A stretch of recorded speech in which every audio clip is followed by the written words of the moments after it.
Welcome to Legends of Grayskull, the podcast that dives deep into the mythology of Masters of the Universe, with your hosts Matthew Rodriquez and Sean Scavana.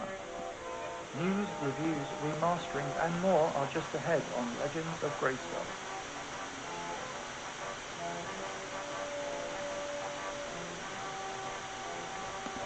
Hello everybody and welcome to episode 88 of Legends of Grayskull, the fan podcast where we dive deep into the history, the mystery, the magic and mythology of He-Man, She-Ra, Eternia, Etheria, Nordor, Primus, New Adventures, Old Adventures, Ladybird, UK Annuals, comics, mini-comics, anything and everything you can think of with that He-Man, She-Ra, Master Universe, Princess of Power, that Mattel logo down in the corner. I'm here again, Matthew Rodriquez, here with my great buddy, Sean Scavana. Sean! How are you doing today? 2 thumbs up. What can I say? Excellent. How are you, Matt? I'm wonderful because tonight we are joined by the master of his own universe, the creator of Ideas From Mars and all its wonderful properties such as Modern Wonders, Defenders of Eden's, Disciples 6, hopefully soon some toys in the armies of Ashmore, Tulip City Comic and Toy Fair creator, founder, showrunner. Ladies and gentlemen, Mr. Matthew Rodriquez. Matt. Hey, Matt! Stop yelling at me, Steven. Matt, you're on! Leave Jeremy alone. No, it's fine. Jeremy likes it when he does that. Yes. He kicks his foot like a little puppy. I've been sitting in this Zoom meeting for about 42 minutes. It's only been 38. Don't you lie. And looks like, hey, good to see you guys. Hey, what's up, buddy? See, we don't keep you under a table here. You're not over on the Po2 here. We got you nice and comfy. You're on a couch. This couch is much more comfortable. Have you ever tried to wrap your legs around the legs of one of those fold-up tables? Oh, yeah. Mm-hmm. Yep, because you got to maximize your space under there. Exactly. And that's not a very big table, and then if you got Steve and Jeremy on either side, I mean, that's... It's not good times. Thanks for having me, guys. I just want to say, as your unofficial, official, most guest host, third wheel. Yes. Apparently, your fans have been wanting more of this, so I hope we give them what they want. Yes, I think they are going to be disappointed because you chose the couch instead of the tub tonight, but this is a regular episode, guys, so we're going to go a little longer. We don't want any, pruning or anything. Like, we got to... You can't please everyone. And the episode just started, so who knows where this might take me. That is very true. Yeah. That's true. The night's wide open. Oh, well, thank you, Matt, for coming on. Yes, as far as we can recall, no, we were both too lazy to actually count it, but we do believe that this breaks the tie. I think him and Yuka had a tie up until now, and so this should break it. Yeah, Yuka's tough competition. He's busy writing books, so... That's true. I get to one-up him, at least for now. All right, so why don't we kick it off since you are here, Matt? What have you been up to? What's new and noteworthy?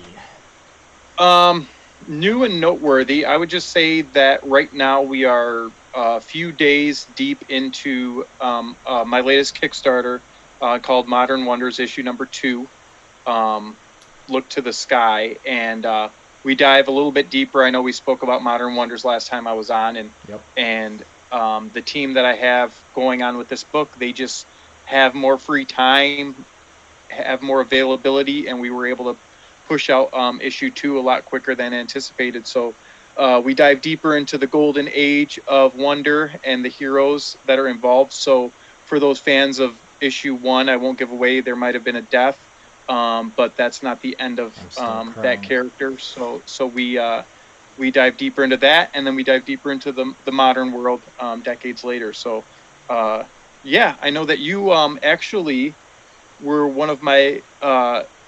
You gave one of the pledges that Yes. got a character drawn into the universe, Absolutely. and we've actually been. It's I fun. hate to admit it, but we actually I think you're getting more than you paid for. I really do. I do like it. I do like value for my money, so that's great for me. Yeah. I don't know how much. I don't know how much Sean knows of it, but essentially it was just going to be this. We're going to co-create a character and have them live in the world, and maybe show up in a panel or be part of a team or something along those lines. Kind of a Deadpool 2 cameo. It's like, look at all these guys. Oh, they're all dead. Okay. Yeah. But I like that. Because I won't give too much away, but because of the power set that we kind of landed on and our love for a famous ice-based character, yes.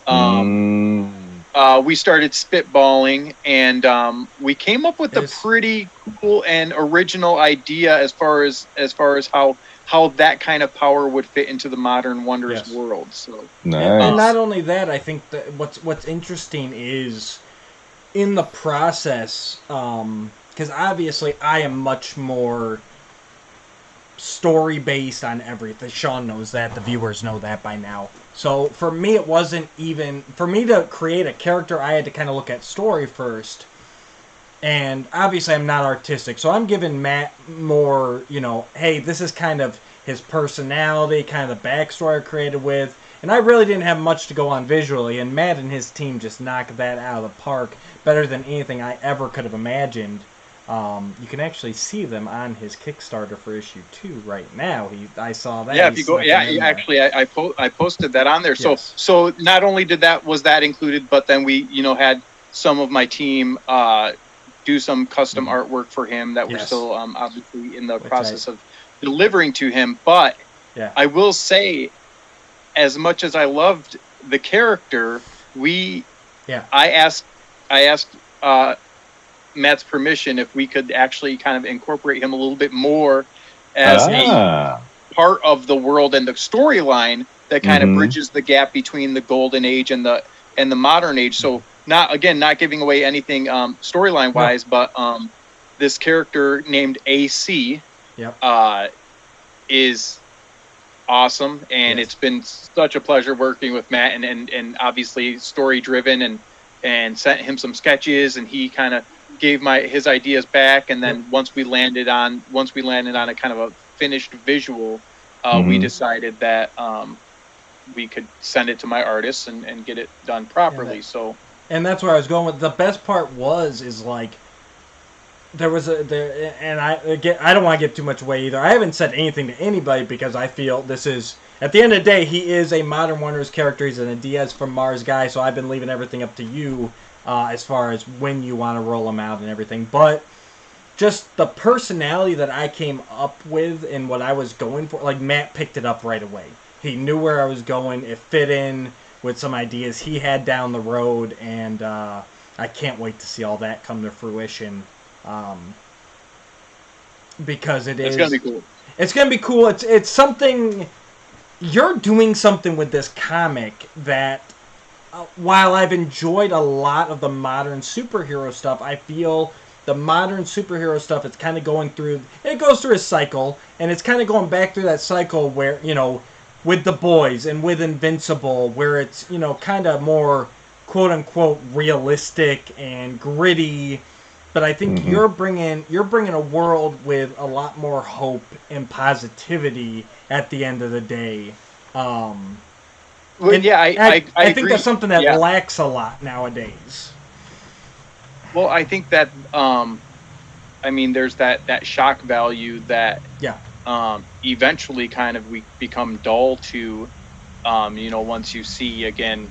And I'm not knocking any of those properties because I enjoy The Boys and I like them all. And Jupiter's Legacy, Umbrella Academy, all this stuff where it's just like there's a lot of shock value to the realism or this. I guess I honestly I would say the term more of a cynical angle to this type of fiction, where that's. As cynical as I get with it, like my love for it is like, I created Captain Tulip, like, because I thought, what would Yeah. Holland-based hero look like in the TV show The Tick? Like, Nice. you want to talk about like that Yeah. type of stuff.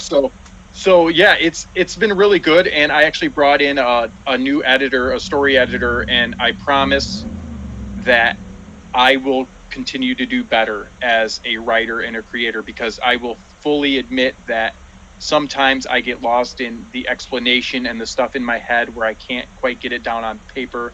And a shout out to Daniel Hancock out of Lansing, Michigan, over here near me, that just a wonderful guy and awesome story editor. And he edited this issue 2 and made it 10 times better.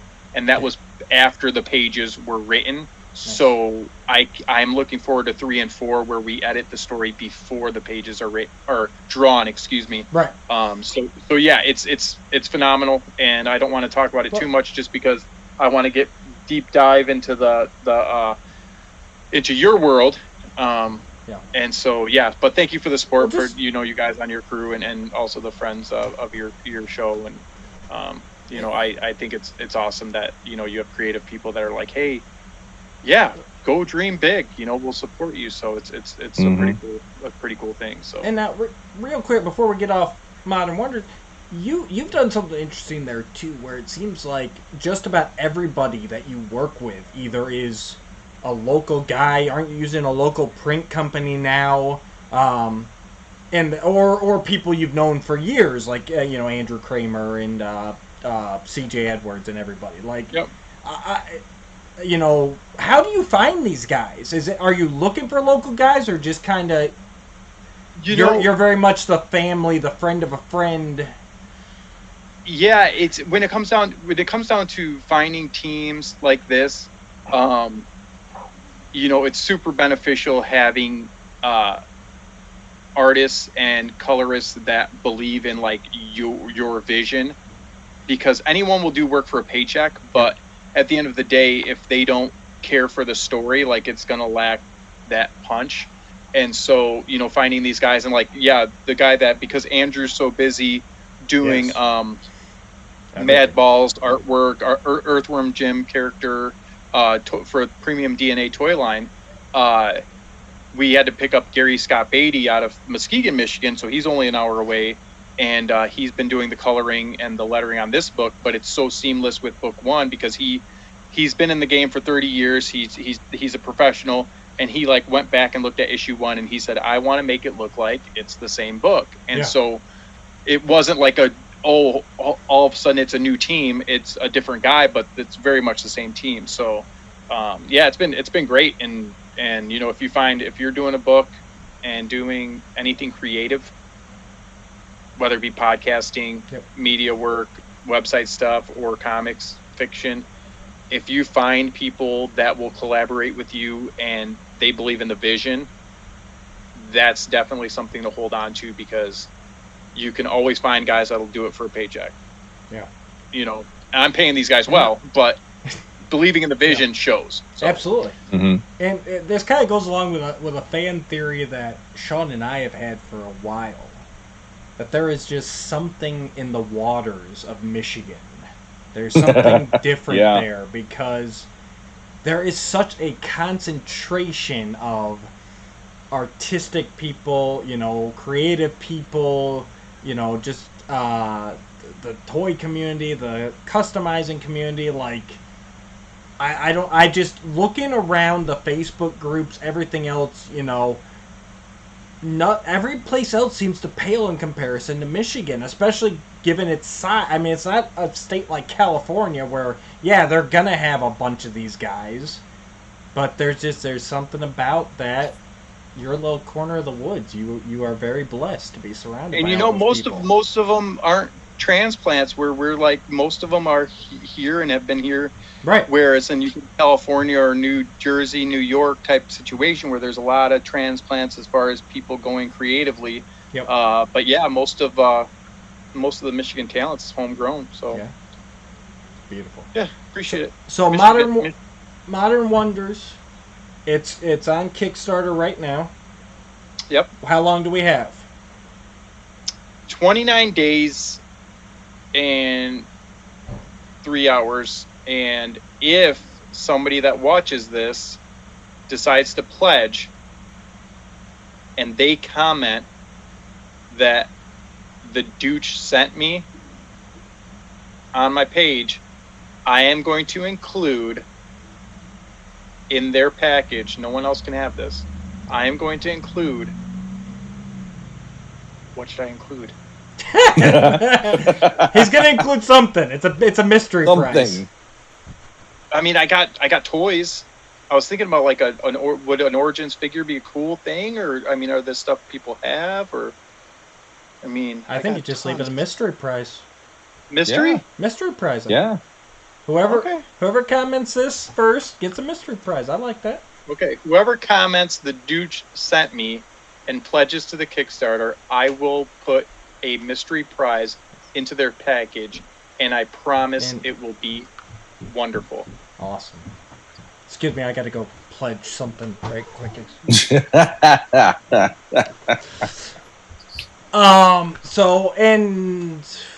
So I do want to put out there too, there is a level on there where you can actually get all of the back stuff. So if this is your first foray into the Modern Wonders world or Ideas from Mars, there is a nice package on there that gets you up to date. It gets you Defenders of Eden, it gives you Disciple 6 and Modern Wonders that has been published so far. So don't be scared to jump on here, guys. If you're new to the game, it's a fabulous ride. You will not be disappointed. I appreciate it.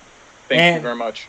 And so, general Kickstarter fashion, we're looking at like a year or 2 years after this ends, and we'll get a comic in our hands. Is that the plan? July, guys. The comic's done. July. It's done. It's done. The comic's done. I can hit print tomorrow. It's Right. just Kickstarter has been such an awesome community, and the backers have been great, and it's a really cool way to just get it out there and to get people hyped about it. But yeah, the comic's done. I mean, Perfect. I can show you if you want. I can. No, never mind. I'm not going to show you. He's reading it right now, though. He's teasing Yep. us. See, after that gut punch he gave me at the end of the last issue. Oh. I'm still sick when I go back and read it. So yeah, guys, check it out. Links down below. Go support it. Tell them the douche sent you. And get caught up on all the Ideas from Mars stuff. You will not be disappointed. Alright, so this is a Masters podcast. You guys see those newfangled toys today? Yeah. Sean did. I'm getting a couple things. Yep. Let's take a look. Shared them here. on the Facebook group. That's right. Sean was being a good host today. So we're going to put our boy right over here in the corner here, right next to Matt. So first up, we've got our look at the 5.5-inch Stratos action figure for the CGI He-Man and the Masters of the Universe. What you think, boys? Looks About like time. Stratos. About time. It is interesting. They got that 12-inch, or not, it's not 12, is it? It's like 8 or and a half or something like that. Yeah. The jumbo. They got the jumbo one out Yeah. there right quick, but the 5.5's been taking some time. Yeah, I'm happy. This is a character I actually really like. I know Sean had his issues with him, but and he looks good. He's got translucent wings. Yeah. He looks like the show, with the still noticeable exception that all of the toys of this guy are clearly African American in tone, and yet he's red on the show. Yeah.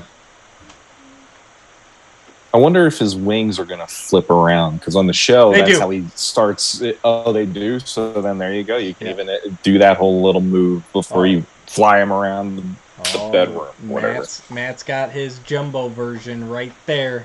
Mint in package. Oh, what's he doing? If you just be warned, guys. If you are a mint in box collector, please look away. This content may be graphic in its nature. Yeah, and I don't know if it's even a choice of coloration. I'm trying to think of what shows do that. I mean, even honestly, even 2000X did that a lot Yeah. And I think that generation of animation where like a lot of scenes would just everything would be different because of the coloration, like the sun or whatever, everything just looked different. And I don't know if that's why we're getting a red vibe from his look in the cartoon, but like, yeah, obviously, I mean, the dude's definitely. It's just it's very interesting. It's really interesting that they continue to put out. I mean, these are two. I get what you're saying there. And like MYP Power Sword is much better than the toy Power Sword because of the different accents and stuff they put on there. But this seems like the animation, tried to change something, and the toy has not caught up. Okay. And there have been a few complaints around about what essentially would be the flying monkey character being African American. So.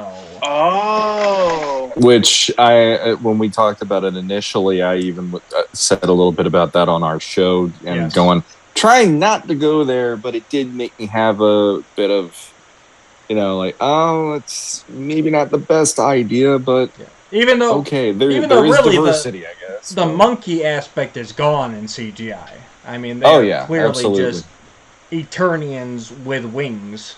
Or even without wings in Stratos' case, which I still hope they delve into that a little bit in season 3.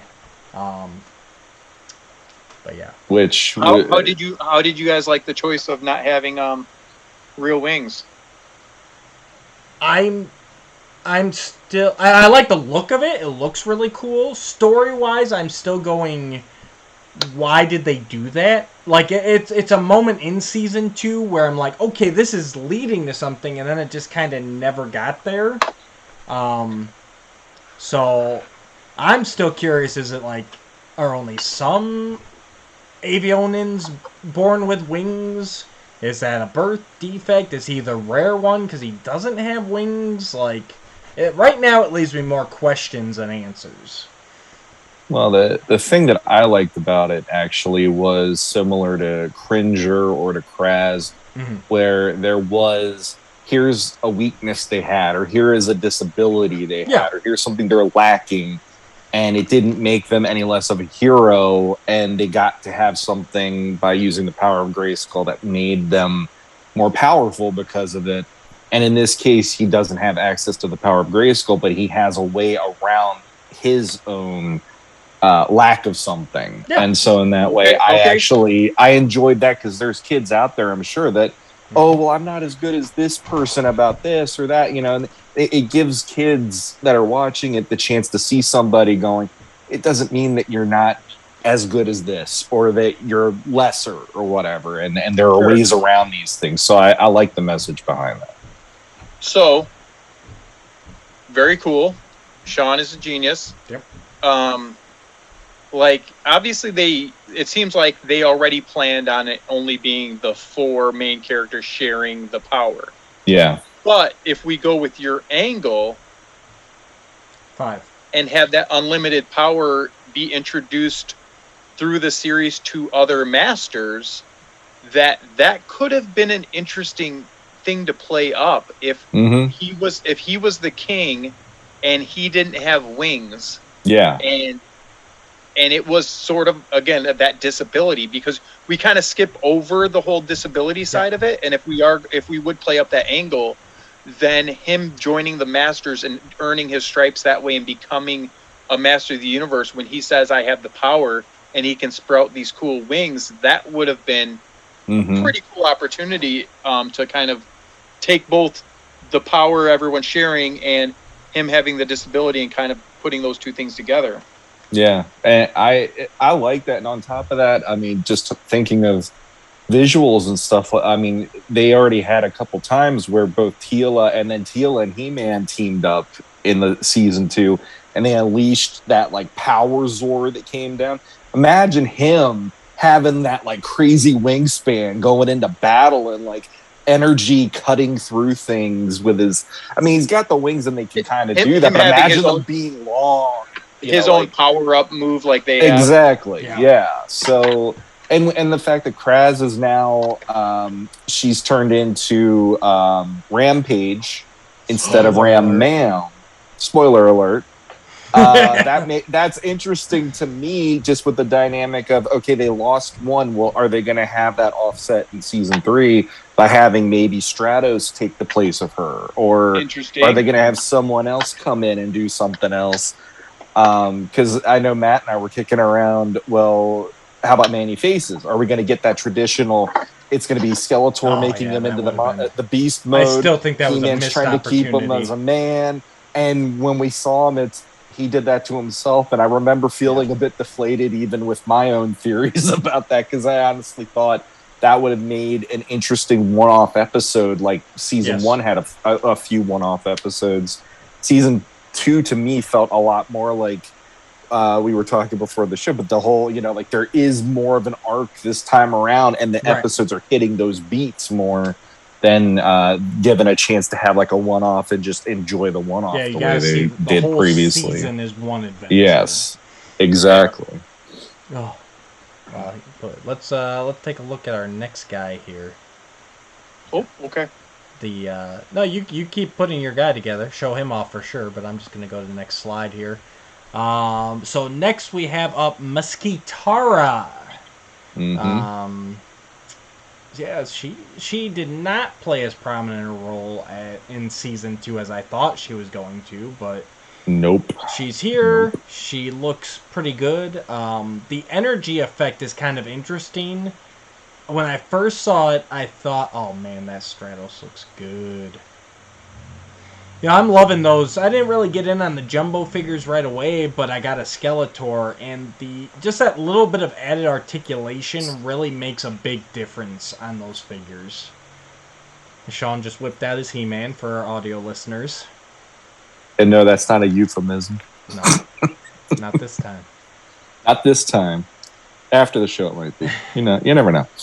God, that Power Sword, when it's in the solid gray, looks so much like 2000X, at first glance.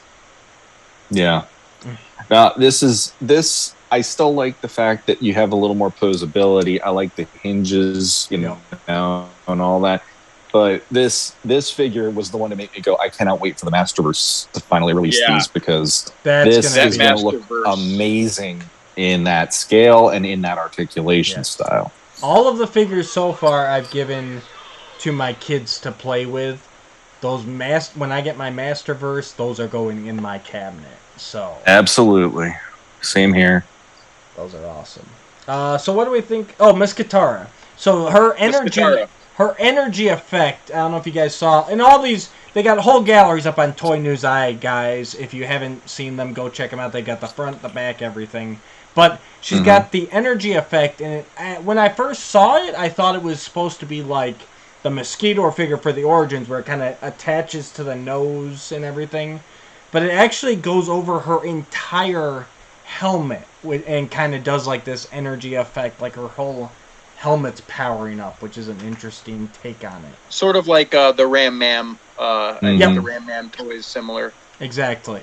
So, what do we think about Mosquitara?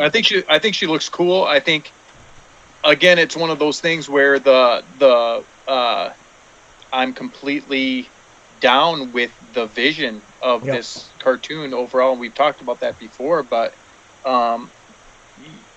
and it goes down to that. Like, who's to say, down the road we don't see Ram Mam's dad be Ram Man, or if we see like a male version of her, if she might not be single-handedly replacing him, Mosquito, but like just one of that race. You know what I'm saying? So, I'm definitely down with that character. And you're saying she didn't play a big role. She's part of. Isn't she part of our boy Stratos' new? Well, she is Heroic Warriors. Well, but she showed up in the train episode. Was a bad guy, and then she shows up at the end with Stratos. Like that's. I'm just saying. I thought she was going to be a more prominent third faction, who was just because you had Skeletor, utilizing the Havoc. You've got He-Man utilizing Grayskull, and then when Miss Kitara shows up, she's just like, yeah, power. Like, whatever. Give it to me. So I thought she was going to kind of be the, like, that loose cannon, third party, and then she basically just fell in line with Stratos. So that was, it was interesting. And I don't think she's done yet, but so far it's, season 2 just, even with how it ended, it felt very incomplete. You know what I mean? It went by too quickly. Yes. Yeah. Well, and it was shorter than season 1, I believe. It was only... I think by like 2 episodes or something. Was it 8 like episodes? More. I thought it was 8 compared to 12 or something like that. Because they greenlit 24. We had 12, and then no, that doesn't. It's 12 and 6. God, 26 episodes. If only we had a way to look this up. Yeah, well, we'll get there. But yeah, but what you're saying is I don't mind when they go and they're creating something new, you know, and they go, okay, let's show, like you said, instead of showcasing Mosquitor, we'll take a female from that race, Miss Kitara, you know. Sure, there could have been a Ram Man, now there's Ram Mam. That doesn't bother me. Now, if they were to go, okay, we're rebooting Filmation, but this time Ram Man's a girl. Like, okay, that would bother me, because it's like, we did that. Don't mess with that. But yeah, I get excited seeing all these new versions of everybody, even if they do... Sometimes they're radically different, and sometimes that's a good thing. I like fresh and exciting and new. So... Dude, Beastman? Yeah. Beastman's personality, like, too, they started, like, just getting a little bit more into him and Trapjaw, like, their little banter. Like, it's very rooted in what He-Man is and was, as far as that type of stuff goes. So, I mean, they just fleshing out the personalities a little bit more with those bad guys, it's just been hilarious. Yeah. Mm-hmm. For sure. Absolutely. Speaking of bad guys... My favorite figure of this wave, maybe even of this line, is the villainous three-eyed Triclops. Mm-hmm. This character, it astounds me to this day how new and fresh Triclops is in this series, while also being... our Triclops. You know what I mean? Like, the way they... I don't know how they came up with... I could have never come up with this. You know what I mean? And had it pull off. They earned the creative team. Yeah. There's those handful of moments. Whoever decided for He-Man to ride on lightning like a freaking surfboard. Mm-hmm. That was that was the paycheck he earned. Yeah. Yeah. This lady that decided Triclops was the new this is the angle they were going to create this character. That was the paycheck being earned, because there are hints of that throughout this entire season and this entire show that just scream creative freshness, and I'm here for it as a Motu fan. Yeah. While at the same time, when you know Triclops in this is that robotic visor that takes over bodies by going over their head, and I was wary at first because Triclops is one of my favorite characters. They made him a robot, and he's just a little robot, like it's just the visor. But then he goes on the body. I'm like, oh shit, it's Triclops, like all the way. Yep. And like we saw them escaping, spoiler alert, at the end of season 2, with him going on to that palace guard body.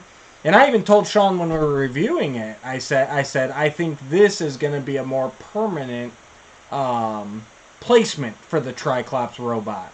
And that's exactly what this figure looks like. It looks like the Eternian Guard armor with the Triclops visor and, you know, some darkened armor. And we have our Triclops. It's brilliant. Yeah, I'm happy with that one. That's probably my must-have, because Muscatara, when I saw her, I'm like, all right. She didn't do much for me. Stratos, he's all right, but I don't even have the classics figure for Stratos. So it's like Triclops. Yeah, that one was quite a fun.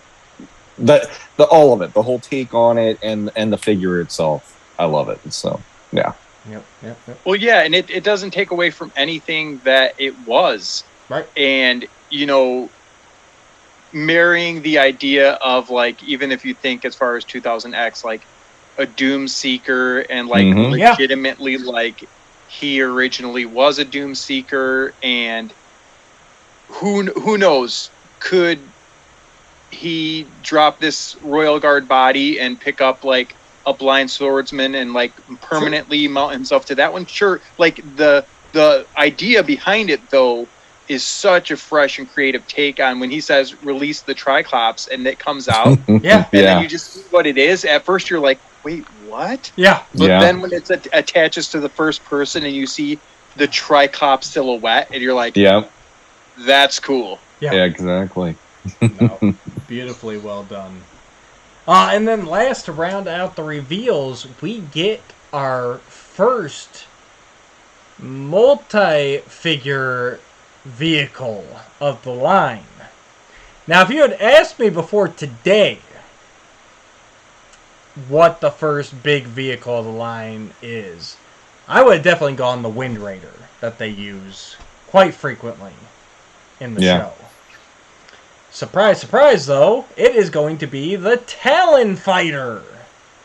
This nice blue, white, yellow, orange update to the Talon Fighter.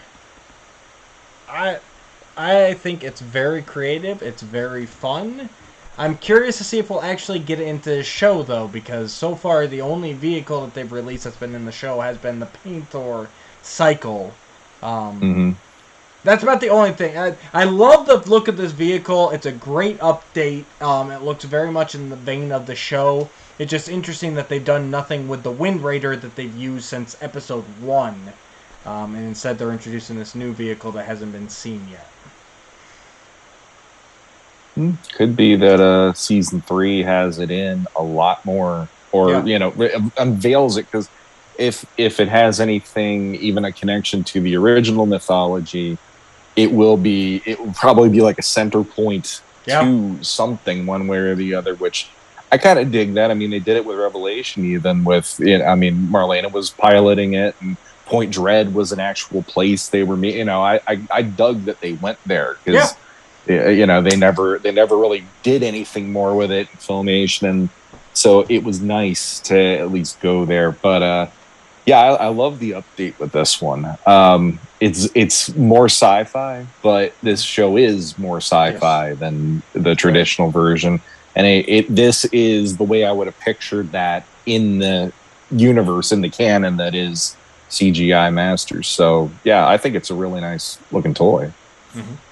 Fits up to 5 figures, fires 6 projectiles. 5 figures?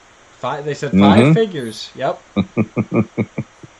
That's your team. That and the thing with this one is too, I saw the pictures today, and I'm thinking that it's gonna be like kids are just gonna like a kid going through the toy aisle that I don't even know what kids look like these days, but like let's just say a Ben 10 toy type of kid. Yeah. Like, this just looks cool. Like, it looks like a vehicle that some kid's gonna see at Goodwill and be like, that's cool, and they're gonna buy it. No, it's great. It's fun. It's colorful. It's gonna pop out on the shelf. And I'll repeat again. I know people are sick of it, but the number 1 seller out of the Masters toys that are down the aisle right now in my area are the CGI. They are the ones that are frequently moving out of the stores. They are getting restocked. They're getting sold, restocked again. And I just don't see how many us, 40, 50-year-old fanboys could be buying. You know what I mean? I think this series is really catching on with the kids, which is great. It's what we need, and I'm just glad I can enjoy it as well. I agree. And before you move on, too, speaking of vehicles, and I know I wasn't on when you guys started talking about the CGI the second season, but you were invited. You just that Roton ignored us. Yeah.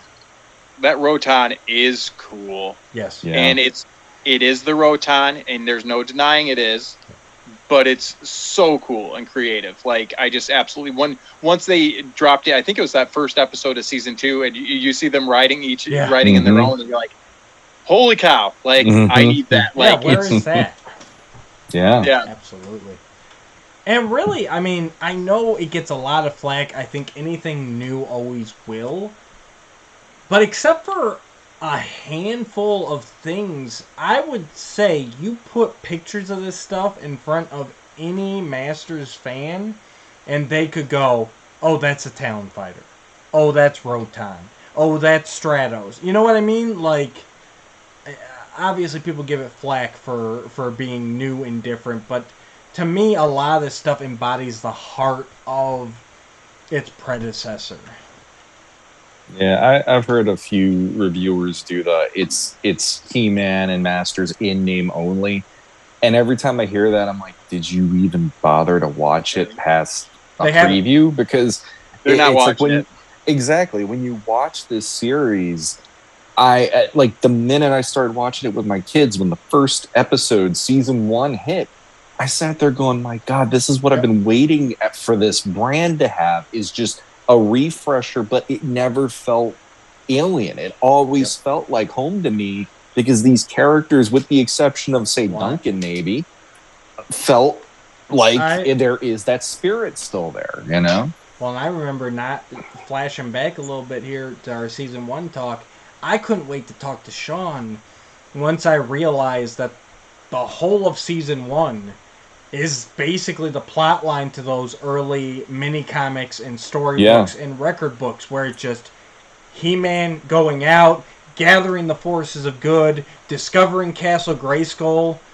Like, it's all it's amazing. And then to hear people go, oh yeah, it's Masters in name only, it's like, dude, there has not been anything more in the heart of Masters since 2000X, you know? Yeah. Right. And that's the thing. If you take this, and if you were to just even read the scripts and like not, but it's that shock value of like, get off my lawn. I'm an old man. This show is in 3D, and I mean, they dealt the same thing. Honestly, the chirps about it. I remember when Nickelodeon's Turtles came out, and there was such pushback over the style. Here. Oh, I complain nonstop. And I will fully admit, for me too, that I thought, I was like, it's just weird. It's new. It's 3D, and it kind of looks goofy, and we hadn't seen anything like it.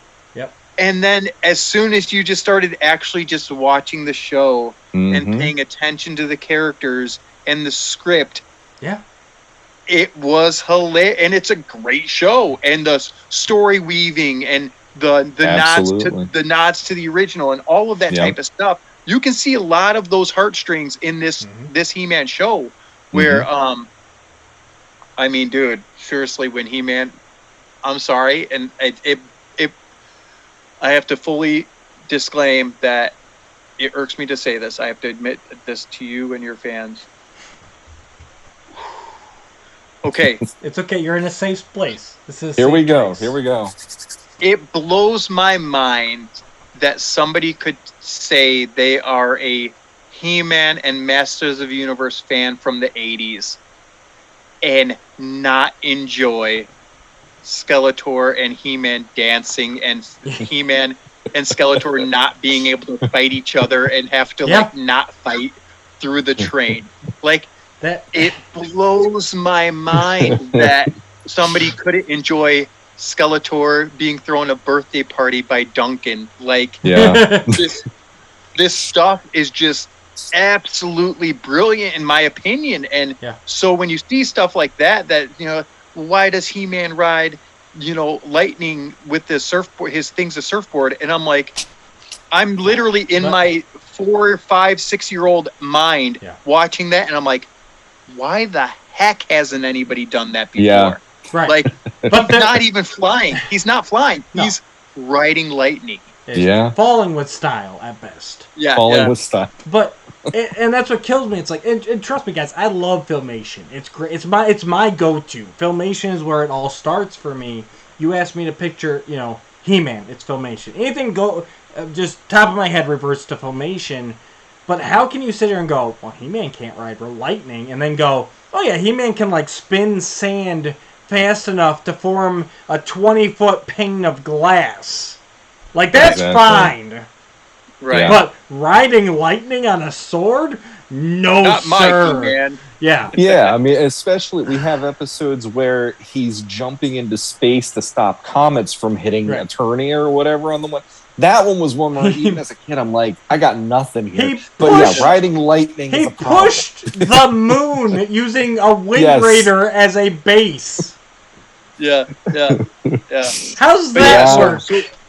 So just as far as the heart of what I feel that Masters is, and the creativity of it that it was for me as a kid. Yes. I think that this is finding a lot of those things, and I'm very happy for it. And I hope that it's one of the Netflix shows that makes the cut as far as, the continuation of seasons where, there's other 3D shows on there, Troll Hunters and a couple other ones that they have, 6, 7, 8, 9, 10 seasons of them. Like, well, let's do this. Let's go. Yeah.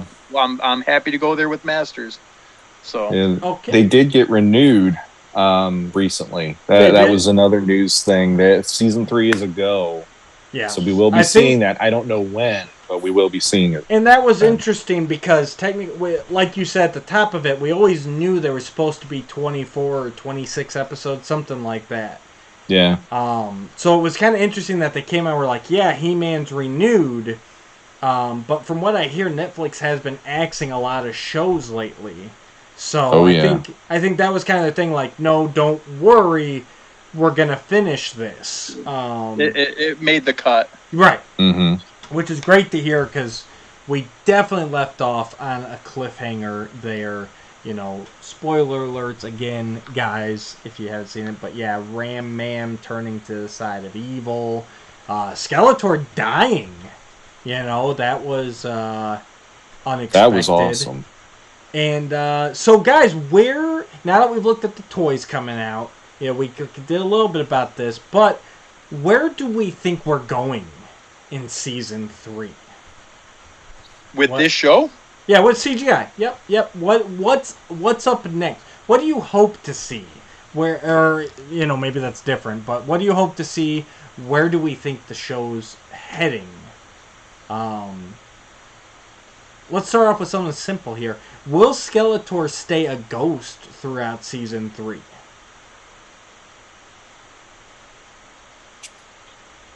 I'll go quick. I would like to see something along those lines where it is a different, because that brings a whole different flavor to what it is in this show. We've never seen that, and that is interesting to me because a lot of the show is, let's do stuff that we haven't seen before, or let's do something where we're switching it up a little bit. For me, that would make it interesting. Or if they even went to Scareglow by doing this and because that's the thing. This show is giving us almost like we're veering and doing what you haven't seen yet, like the Tiger Tribe and the jungle version with He-Man, having it be the ghost of Skeletor, where it is Skeletor, his ghost is now Scareglow versus the ghost of Skeletor is a different, his own character. Right, I get what you're putting down here. So right now, only let's just say Crass. Only Crass can see Skeletor. He's linked to her. Yeah. So what if the start of the season is her making a journey to revive Skeletor so that, she can get her parents back at the same time? Because that's the deal, right? She helps him, he'll get her parents back, and through whatever process that resurrects Skeletor, but he comes back like you said, as a Scareglow. He's not quite there. He's got the power of fear, All right. Well, you got my money right there. That's the same thing as Triclops. It's how do we do something, the same but different. It doesn't have to go too crazy with an origin for Scareglow. Then it can be, this is now, because that was the argument for years within the fan community. Is it he's the ghost of Skeletor, as in Skeletor is dead, or he's a ghost serving Skeletor, which classics did make that differentiation there, which, okay, that's cool. But this time around, it's like, let's just go and let's lean into that. Right. Let's really go there. And on top of that, the Havoc energy he got it. Almost makes sense, you know, for being Scareglow. You know, he'd be glowing using the Havoc and all that. And it's like, why not? Let's go the whole way with it. You know, and that's the thing. They might either reveal that or not say it verbally. Right. That like this is Scareglow now. Like, but it could be Scareglow, and I'd be fine with that. Shoot, even if he just pops up like that, and Duncan's like, "Oh man, I'm scared of that glow," like something like that, like just there that. Like that's all we need. I mean, we have this. Like that's kind of why I'm thinking that we have the power of Grayskull He-Man, who is a translucent yellow figure. Well, why wouldn't we have a green translucent version of Skeletor and just make it Scareglow this time around? You know, I mean, it to me simple. And right for there. our audio listeners, Matt was holding up that new deluxe Skeletor where he is in the what we now know is the dead colors. Yeah, it's called Battle Armor Skeletor. Right. Technically. Definitely has a hood that's sort of very King Hiss looking. But you have audio listeners? We do. Yes. Some people listen to podcasts in their true forms. Yes. Okay, well. Geez. So I didn't need to be on camera. I didn't need to be on camera to do this. It's like we don't have any listeners. We're Hannah Montana. We're the best of both worlds. Okay. Yeah. Okay. Yep. Actually, we just I think we just went over like 10,000 downloads. Podbean sent me a congratulations. A little badge. Thank you. That's thanks awesome. to the listeners. Actually, it's funny because I obviously host a YouTube podcast, and yet I only listen to audio podcasts personally. I never watch the YouTubes myself. Same. I have a face for podcasting. Not video, podcasting. And it's true form. Yes, it's true. So back to our season 3. So we got Skeletor getting more corporeal, definitely referencing Scareglow. I want to see some things between Teela and Eldris, and really explore that. I want to get some answers here. I think there's more. I think there's going to be more there in our traditional sorceress Teela vein than we've been led to see so far. There's a reason Eldris went for Teela. You know, there's a reason. And with that kind of teaser at the end of season 2, where it looks like Eldris is going to be back in a physical form, I think that's going to help push things along here as far as what their relationship is. That's another one that Sean and I can't remember who originally said it, but we kind of floated out. Here's another opportunity to make this a bit more mini-comic-esque and explore the Teela clone origin, where maybe whatever Keldor did, because we still haven't really seen what Keldor did with Adam back at Castle Grayskull. It's like he showed up, and there was a thing with the mace and the sword, and then we kind of cut to, Keldor's gone, Adam's an orphan, Eldris is a spirit, did something happen there that caused a part of Eldris to split off, and that's where Teela came from, and really go into that whole magical clone thing? I think this could be a great opportunity for that. That could be interesting. Yeah. So there's 2 things that I want. Mm-hmm. A, I want them to use my design for Mechanic. I would love that. Oh, yeah. You have a great design for Mechanic. Okay, so I'm going to send you some files. You gotta load them on here. With the files, put it right It'll here be right there. Yep, right over there. Okay. It's already there. And He looks good. And he does so look good. I love your mechanic. And then the second thing I will say is, what's the guy's name that has been doing all the fancy art lately? Tim Kaine? Yes. He's working on the show, yeah. Yeah, he's working on a show. Phenomenal artist. And he dropped the Man-at-Arms, his Man-at-Arms art recently, and I commented under it. And it got a smirk from him, but I commented that it'd be really cool if for some one-off episode, Skeletor's birthday type of episode, but they like had a time portal and like Duncan got to meet older Duncan, and that was what older Duncan, because his art, obviously his art's phenomenal. But it just got me thinking, like they could do almost like how the Turtles did, where they went through the port, or they went through, I think, a portal or something. They met the 90s 80s cartoon versions of themselves. And you could do something similar to that, I think, and it would work with kind of tongue-in-cheek, the way the show has those moments. I think that type of thing could be pretty cool. Man, but overall, as far as He-Man and Skeletor in general in this show, I had gotten to a place mentally, maybe because I'm getting older, and emotionally, that, do we need Prince Adam? Like, everyone knows him. Like, we don't, like, he's like, let's just do it like the movie. Like, just no more Prince Adam, blah, blah, blah, blah. Whatever. Yeah. But this show just revived that spark of, like, the way they script and give him his personality, where, like, no, he's a kid in an adult body in the Shazam sort of way. Yeah. And they allow it to be that, where he's not pretending to have a different personality. He's mostly himself. Yeah. Mm-hmm. And they've done such a good job with that. And then on the flip side, not only is this the funniest Skeletor, but there's moments where he is the freakiest Skeletor. Like, he is the he doesn't even hesitate, and he's like blasting evil in. Like, he is great. Yes. He's great. And I love Mark Hamill, and I love that show, and he did a fine job.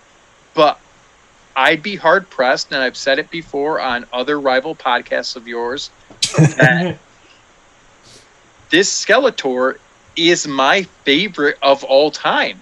And it's so odd for me to have to admit that to myself, but every time he's on screen, just the personality that they gave him, I can imagine being a kid, and in one episode you're like, holy crap, he's scaring me to death. Yep. And then the next thing you're watching him dance with He-Man or have a birthday with Man-at-Arms, and you're like, but I love him. Like, they do a great job. It took me a while to admit that to myself too, but yes, this is the best version of Skeletor we've seen so far. They do such a great job of balancing the camp and the humor and the menacing, and he's competent. Most of his plans work. He's not the always defeated Skeletor. He's not the pure humor Skeletor, but he is a psychopath, 100%. Yeah. He is messed up in the head, and I'm down for it every time. He wins every scene he is in. Well, the fact that you have Keldor show up with a probably 6-year-old kid, willing to sacrifice that kid at Grayskull in front of the Eldris. And it's like, you start him off there, he only has crazier to get. And like, the best thing is, like, I'm watching it with my kids, and both of my kids will huddle around me when he's on the screen, depending what's happening. And they're like, this is a little too creepy. I'm like, I know it, I love it. I'm like, when I was a kid, I should have been literally scared to death of Skeletor and Beastman, and instead they were played for comedy so that they weren't as scary and freaky. And ever since I was a kid, I felt that was robbed. Like, that was robbed from me and robbed from the character. Here we have, this is playing it all the way that I would have loved it as a kid, and probably got nightmares from at points. But I mean, he's freaking drowning them in the Havoc energy in Snake Mountain. That would have given me nightmares as a kid, just thinking I can't get out. I'm like chained up, and I mean, heck, they were drowning and they're actually dying almost in that scene. I was like, that's awesome. Like from a let's show some stakes and let's let this guy really be a villain. Yeah, they went there. 100%. No, and I honestly hope they keep that tone, especially going to the end there, because I do suspect that we will see an ending of sorts at the end of this next part. Maybe they might leave it a little open so that they can continue on, but it definitely feels like this first saga is kind of a saga in 3 parts. Right. Well, and this is definitely the heroes. They've lost hope. We have a new villain who was our friend. Right. Who knows everything about us, Yeah. Yeah, and honestly, Crass has been a great addition to the mythos. The Ram Mam character, especially this whole turn. I mean, I'm really enjoying her. Having Adam have, a sister character has been very kind of cool to the development of the team dynamics. I think the one thing I'm scared of, though, is I looked it up because we couldn't remember.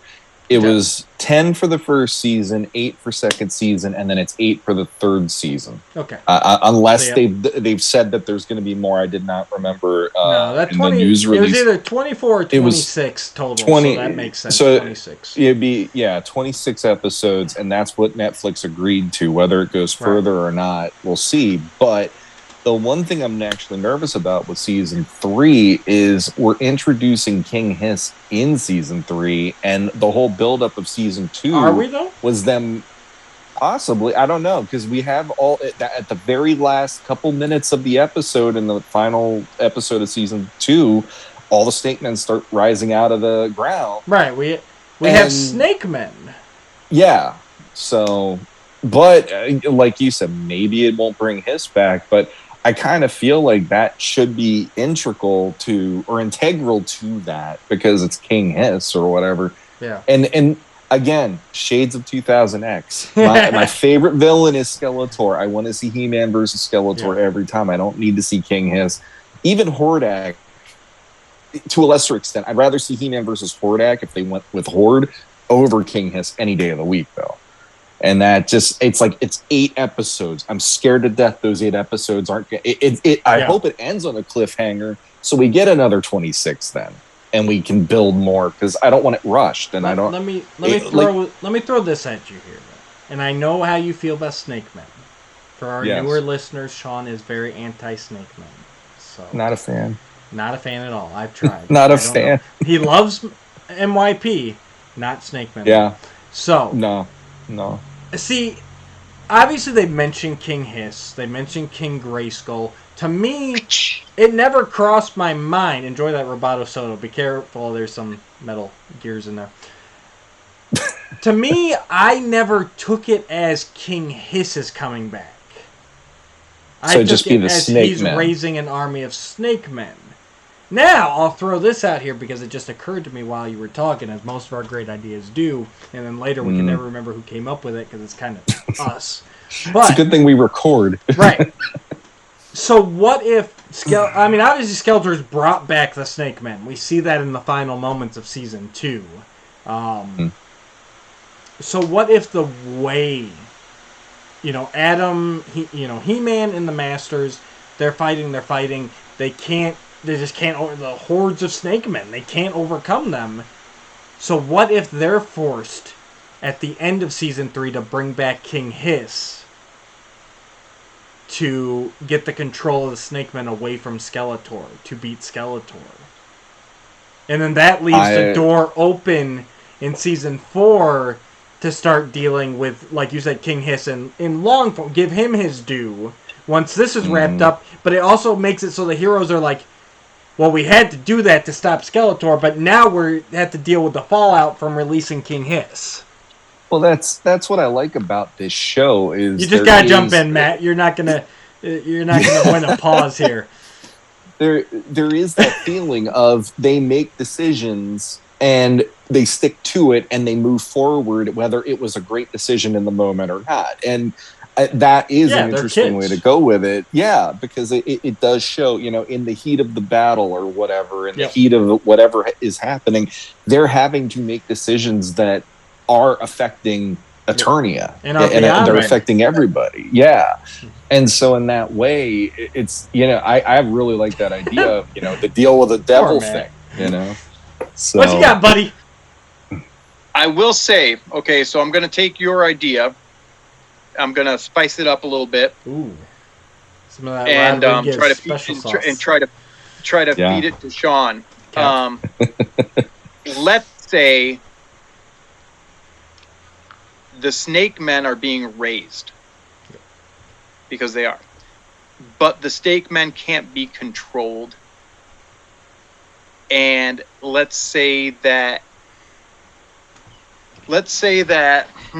I had it earlier, but then I started pretending to drink the soda and I lost it. Okay, so the snake men are being raised. Yep. But the snake men only have one ruler, one king. Yep. Yeah. And so for this next 8 episodes, Crass and Skeletor's ghost, Scareglow, are trying to control the snake men, ghosts, whether there's actual snake men or zombie snakes. But we realize that they can't be controlled. So now they're going back to Snake Mountain and they're going to go try to raise their king. Mm-hmm. And so the end of this 8 episodes is Crass realizing what she did wrong. Yep. And whether or not she raises Skeletor for the dead for real or not. But it's left with our heroes, our villains, Stratos' crew, all 3 crews, mm-hmm. against the snake men. Like, that's where it would go. Like, they have to team up to stop King Hiss from raising. And whether or not it's left off where they stop the magic from happening, and then the snakes go back in the ground. She says, I'm sorry, but somehow, Skeletor got back somehow with Evelyn spells and this and this and that. But we leave it at that because, again, I'm like you, Sean. We'll talk about it later, but the same thing with Revelation is that they want to go too far too quick as far as just the overarching storyline. Mm-hmm. So, like, I get that the snakes were coming out of the ground, mm-hmm. but I don't want to go there because I'm enjoying here so much. You know what I mean? As far as the character development goes. That's a huge part of my problem with where this could go in season 3, because I'm enjoying the newness still of these characters and the newness of their interactions and the world we're getting. And now we're getting into Snake Men. And then, it's like, and there is a part of me again, like, I can't help it. It just always goes back to 2000X where we had Snake Men and that ended up being the end of the series. And I don't want that to be the end of the series. I would like to see, like, Musketara made me go, maybe they'll do the Horde. Maybe we'll see a new version of Horde. And in this case, there is this feeling of, okay, this could be final, that this is the extent that this show can go. Is it because the Horde is involved with She-Ra and that She-Ra is going to be her own thing? We can't go to the Horde or whatever. Because, 2000X, you could at least have, hopefully, Hordak and maybe some Horde raids. They could still do something along those lines. They could do the toy Horde, if nothing else. Yeah. Still. So, but regardless, like you said, it's too basically soon. You have, it's too soon, and heck, we got Tuvar and Badra that still need to return. We've got a lot of little story threads still happening, and so I like the Crass angle, I really do, but just the fact that I guess. They made the commitment that it seems like Havoc is connected to the snake people, the snake men. And I'm not quite sure if I like that. I don't necessarily think that that's what it had to be. Because it's honestly outside of, what was it, that painting of King Grayskull / He-Man fighting the snake men. I think there's that painting right in the thing, Yeah. the tapestry. Outside of that, like, I don't need it. I don't need it. Let's just have fun. No, Another and I think that's what they've done so far. They just set up, like the Snake Men and King Grayskull, like those were the two big forces, and those were the powers they used. And now in modern day, it's Skeletor taking over the Havoc, and He-Man, defending with the power of Grayskull. And I'm with you. Leave it at that. Have the Snake Men warriors there for sure, because Skeletor needs an army right about now. I hope to see some nice big battles between the Royal Guards and the Snake Men, but yeah, we don't need to dive into all that other stuff. We need to see those Aquaticans. They keep talking about them. So yeah, let's see a merman up in here. Let's get him into the mix. Did you get the chase version, or was it just the regular? Is it a chase? I don't know. Tell me. I don't know. I don't follow those ones. I did order the Snout Spout one, but that was it. Your rival. You broke him. Oh, it's the broken one. I remember now. Literally, this guy breaks a toy on his own podcast, and he's like, "Do you want it?" Yeah. And of course, you took it. Oh yeah, dude, he's so cute. Speaking of cute, what do you? Oh, I haven't done a drawing yet of him. I should try CGI Roboto. What would it look like? Ooh, that could be fun. I mean, you could go nuts, robot style. Like you could go completely down any path, really, with him. Yeah, I actually could see him being kind of the counterpart to Triclops in this. Not in the taking over the body thing, but more a robotic version of what Triclops looks like when he's on a person, except he's got obviously the visor and the duckbill thing and everything. So yeah, but yeah, I could definitely see him being some sort of specialized robot in this that becomes a master with them, or Parastraus's heroic warriors. Grab my iPad. Yeah, he could be fun. It's funny, we're sprinting towards the end, and I know what you're saying, Sean, about we're hoping that there's enough time for all this, but at the same time, I'm also hoping they show a bunch of new characters too.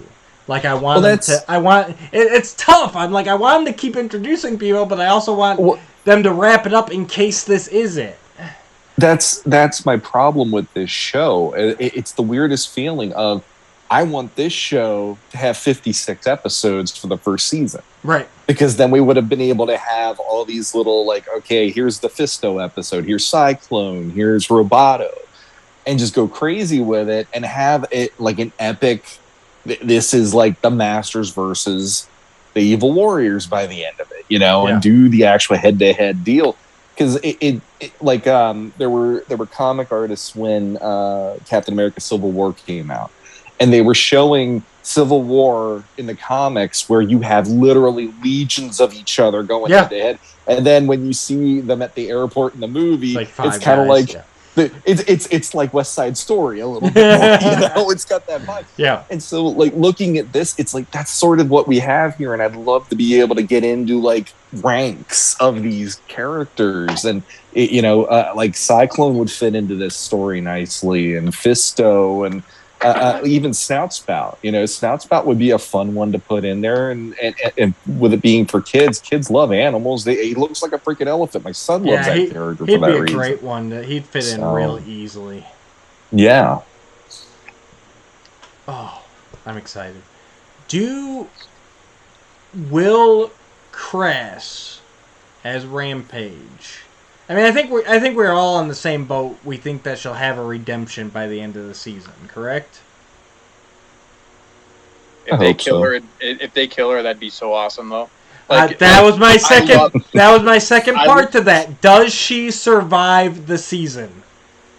I love her to death, but I mean that would be some crazy stuff. Yeah. Mm-hmm.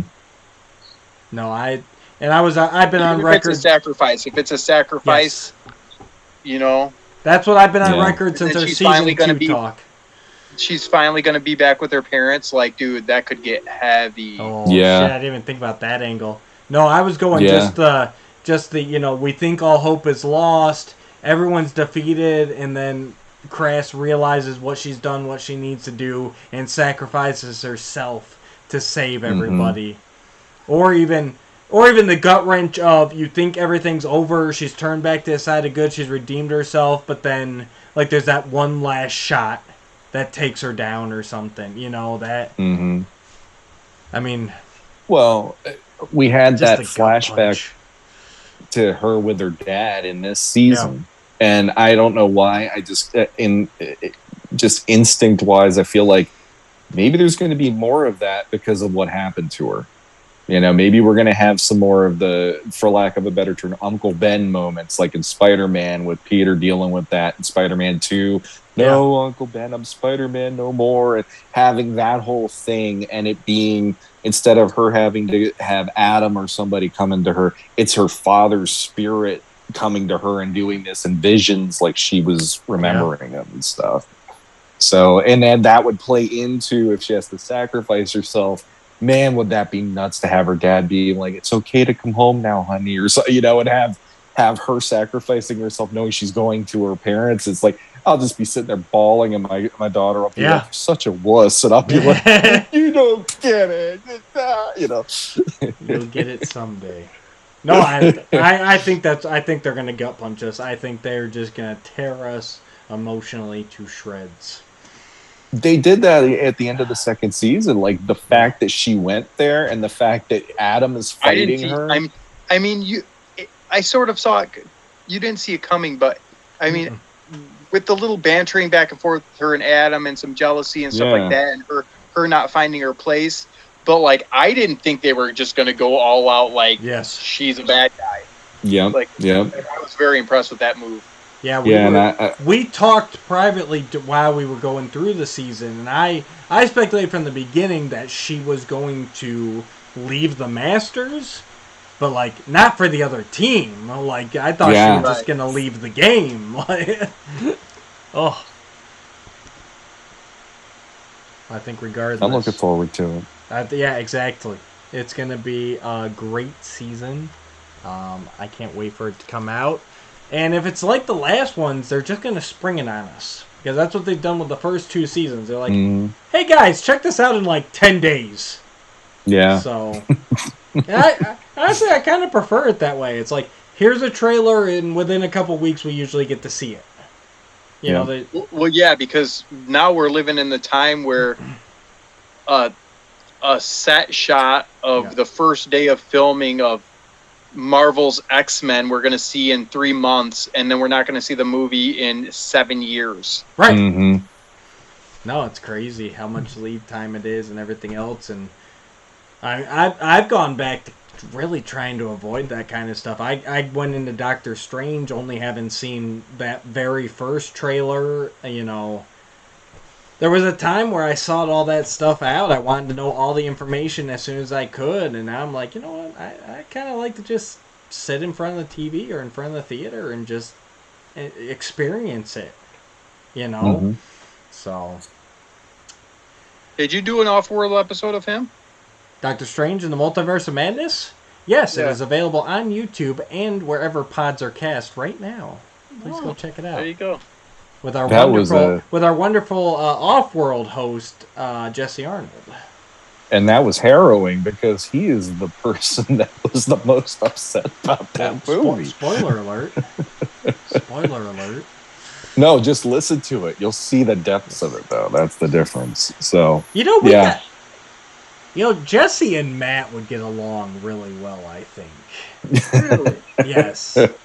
I think we need to get those two together. They I think that would be extraordinarily bad. Real? I'm quoting Ghostbusters. Oh. No, they're both very creative people.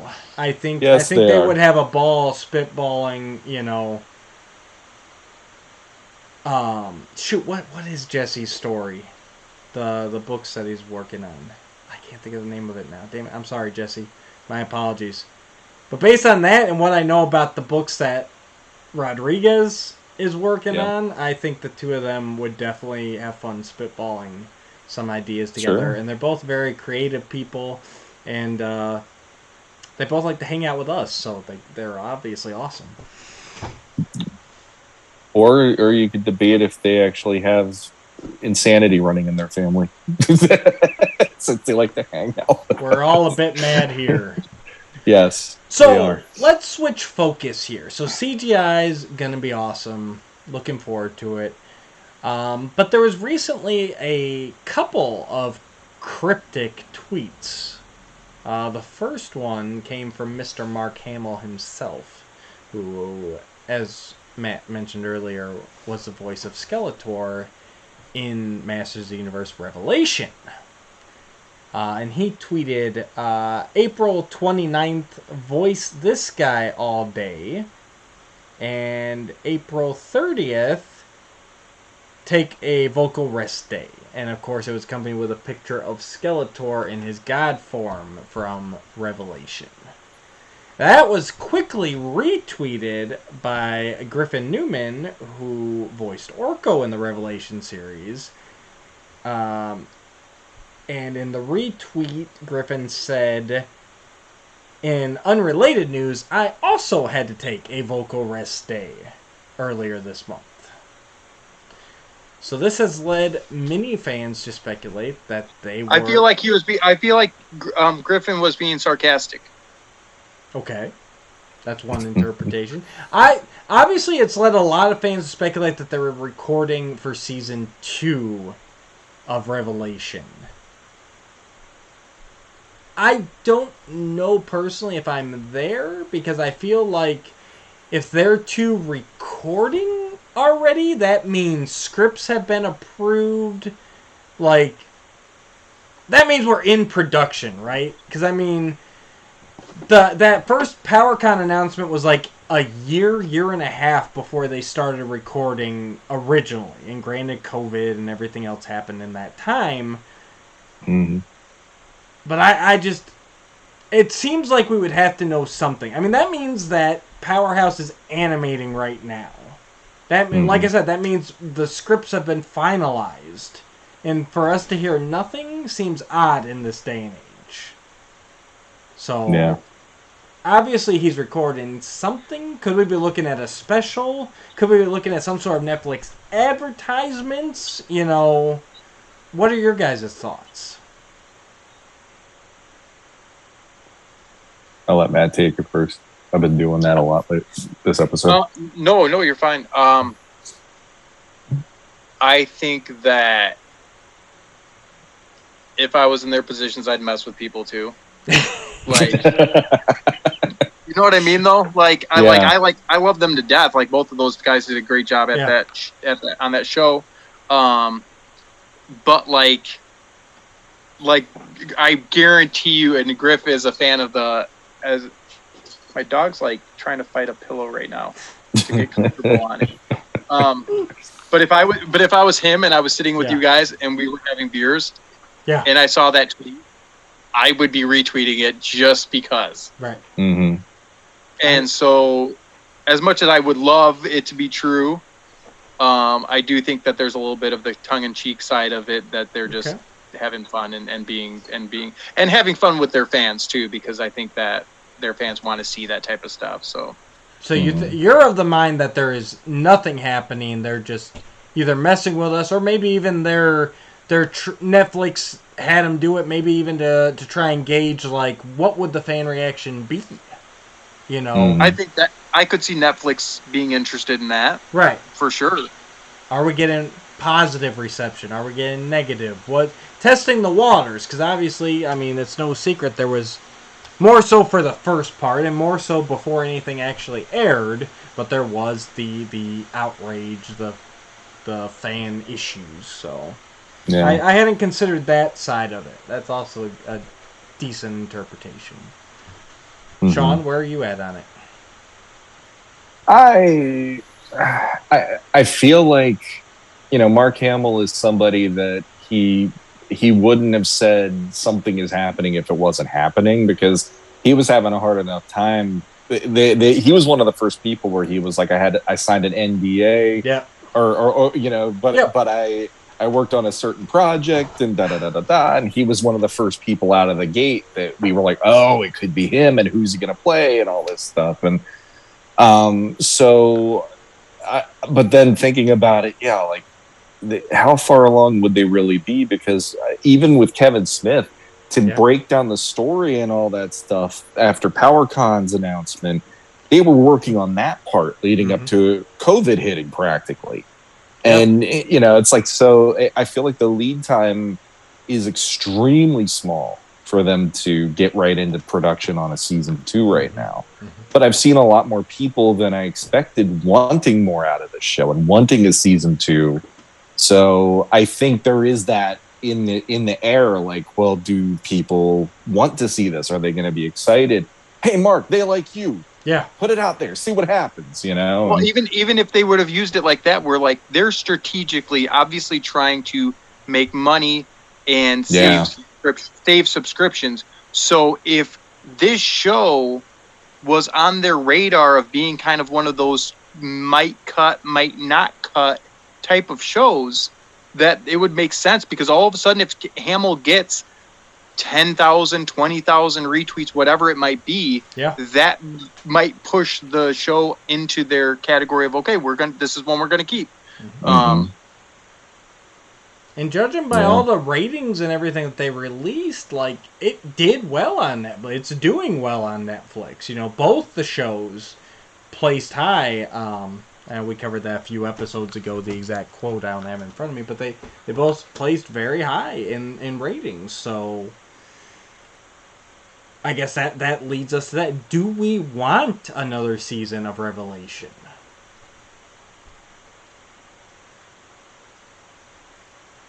Do you? I do. I think the only bad He-Man is no He-Man.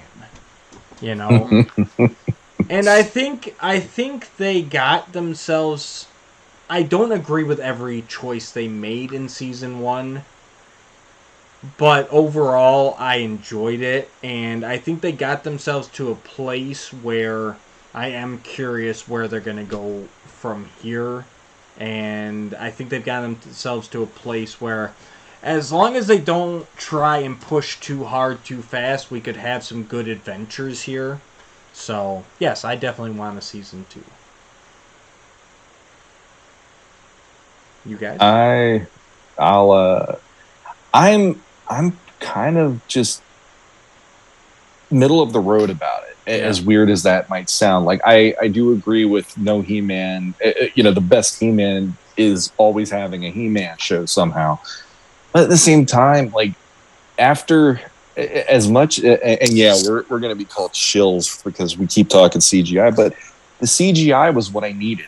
Versus Revelation is something where, no matter how I look at it, it always feels like it's an incomplete story, because it's the Superman Returns of Masters of the Universe storytelling in some ways for me. And I don't like that movie for the fact that it rested its laurels on what came before in a weird, unleveled, uneven kind of a way. And there is that feeling to me of that story didn't resonate to me the same way as a new thing that's introducing a whole different take on something, but still having that feel that I love.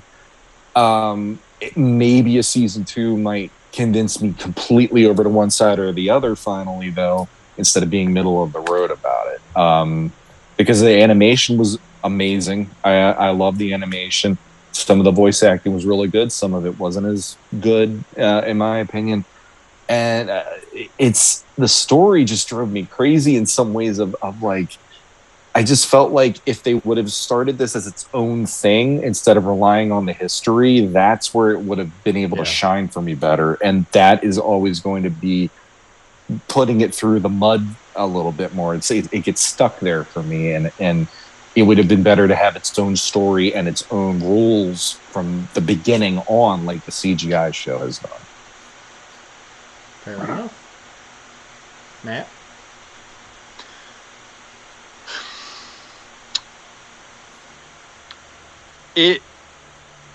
confuses me creatively in the sense of its title. Okay, so Masters of the Universe, Revelation. Mm-hmm. So obviously this is its own thing, I would hope.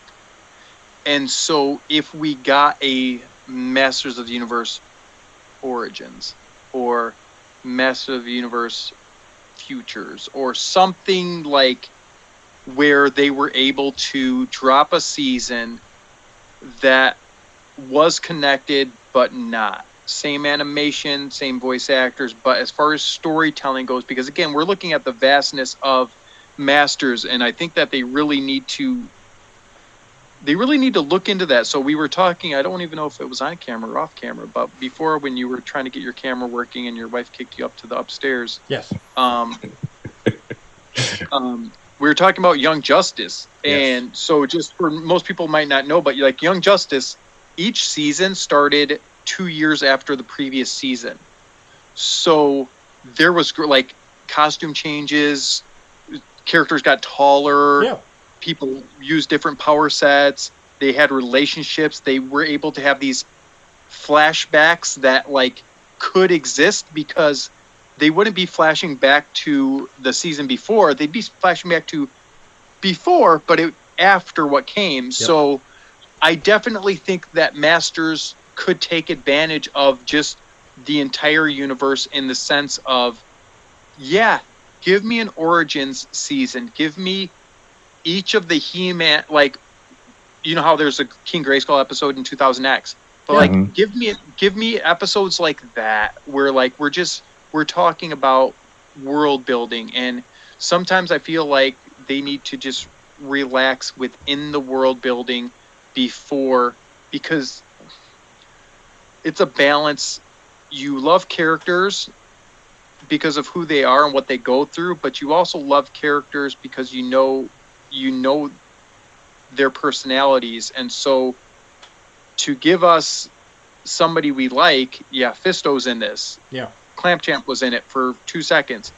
But now we want to go on an episode with them. Like, we want to do that. So I don't need, honestly, with what I'm getting with my Toy Fix, my 3 toy lines, I think that we for sure are going to get a new season based on just the fact of this Masterverse toy line. True. Technically. It's doing very well. Just depending on what angle they play it up as, because I just think that those flashback scenes from this past season were so great and vibrant and fun that I would want that. So it feels weird asking for that because now we have like a place where this first season already landed. Yeah. You know what I mean? So it'd be hard to do, but now if you give me again, Master of the Universe, new title, same art, we're starting in a completely different place with a different point of view and this is 5 years ago or this is 5 years in the future. We already dealt with the techno virus. It's already gone. Like, just if it's something disconnected like that, I'd be almost happier than if it was starting up season 2, episode 1. Skeletor's got the techno virus and we're dealing with that, you know. Well, I think a lot of it's going back to what Sean said about the CGI as well. It's like, okay, so definitely it did start off in a weird place where we were supposed to be like, hey, it kind of leans on what we experienced growing up in the 80s, but that's very, you know, there's a lot of different stories we grew up on in the 80s, and not all of them fit together. So you were always in kind of this weird place with Revelation as to what was canon in this universe and what wasn't. And so, yeah, it would be great to go back and fill in some of those gaps. And with the technovirus seemingly taking over Skeletor, it definitely raises the concern for me of, all right, too much too soon. If we're bringing in Hordak now, well, we only had, you know, everyone talks about He-Man sitting out season 1. Like, Skeletor was gone just as long as He-Man was. So it is kind of like we just got back to this place, but now we're going to the next thing already. So, well, I think we could definitely take a season, even if you sideline Skeletor completely and just kind of flashback. Let's go fill in the gaps, you know. Probably about the only thing I really hope if they go season 2 to advance the story of, and that just for my mind, because I still have so many issues with the Teela sorceress aspect of it, of how season 1 ended. I need my answers. I need to know how the world works. I don't care if the world works in a fantastical, you know, unrealistic way, but I have to know how it works. And for us to leave with Teela just being like, yeah, I left Grayskull. It's cool. Like, no. I write the rules now. Right. Yeah. Like, to me, that's still one of the big parts that bugs me about season 1. It's like, I am fine with Teela having some way to gain, you know, or to resist the shackles to Grayskull like her predecessors, but I need a reason. Give me a reason. Yeah. So I'm hoping that season 2 will kind of delve into that, delve into the power, you know, you want to say revelation, but then you really don't give us a lot of answers. You know, if you're going to answer it, answer it. And otherwise, just leave it the mystery. But they're already well past that point. It's kind of a tough spot, really, when you think about it, because they've already done the end of the universe storyline, which is where everybody wants to jump to nowadays. And I think that's, like you said, Sean, I think that's, for me, why CGI is sparking so much, you know, creative juices out of me, because that feels like a bigger sandbox. Like, anything can happen. We're in the middle of these characters' journey. We've got the whole world ahead of us. Whereas this is like, okay, all of this baggage that we have, seen and unseen, you know, all these deaths we've already had and everything else. It's like you're you know, with every episode, it kind of, the sandbox got smaller and smaller, and now we're here, and it's like, okay, where do we go from here? Yeah, and that, again, that was I always go to that, but that is my biggest problem with Revelation, is the rules. Mm-hmm. And, you know, it's like, okay, so if, like you said, Teela can leave Grayskull without having to be Zor. Yep. Well, okay, that's great, but that makes the original sorceress then look like an a-hole, because she wasn't even there for her kid, you know? Right. Like, but now all of a sudden Teela can get out and do whatever she wants and all this. And so it's like, it's not helping me to look at characters that I grew up with a certain way and then see them then as, oh, but she tied herself to that, and now it's this. And then the other problem I have, especially with them going to the Horde right at the end of the first season, is, so basically you're setting it up that the answer is going to have to be He-Man and Skeletor have to team up again. Yeah. Because that was always the story point with the Horde. When I was, when I discovered the Horde as a kid, the idea, oh my God, they got to team up against a greater evil, was freaking awesome, because I never saw that happening a lot with any of the other lines I loved. But then we already just saw that because they made Evil Lyn go nuts. Well, I don't need to see them teaming up together again to fight Hordak or to fight the Horde. It's like we've been there, done that. You kind of wrote yourself into a corner on how that might have to play out now. And it's like, you know, I'd rather see something showing me something different each iteration. Like, I know George Lucas with Star Wars, he was always complaining, you know, like, well, people didn't like what I did with the movies, but each time there's something new in each movie that makes it progress this galaxy building he's doing, versus the new trilogy didn't do a whole heck of a lot of that. Now I can understand that from that perspective. I'm kind of hoping the same in this story, and I don't think that it'll hit that the way that I'm hoping, at least. Would you guys like to see them introduce She-Ra in a season 2?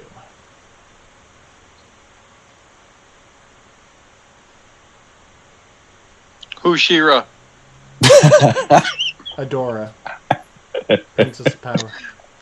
I kid.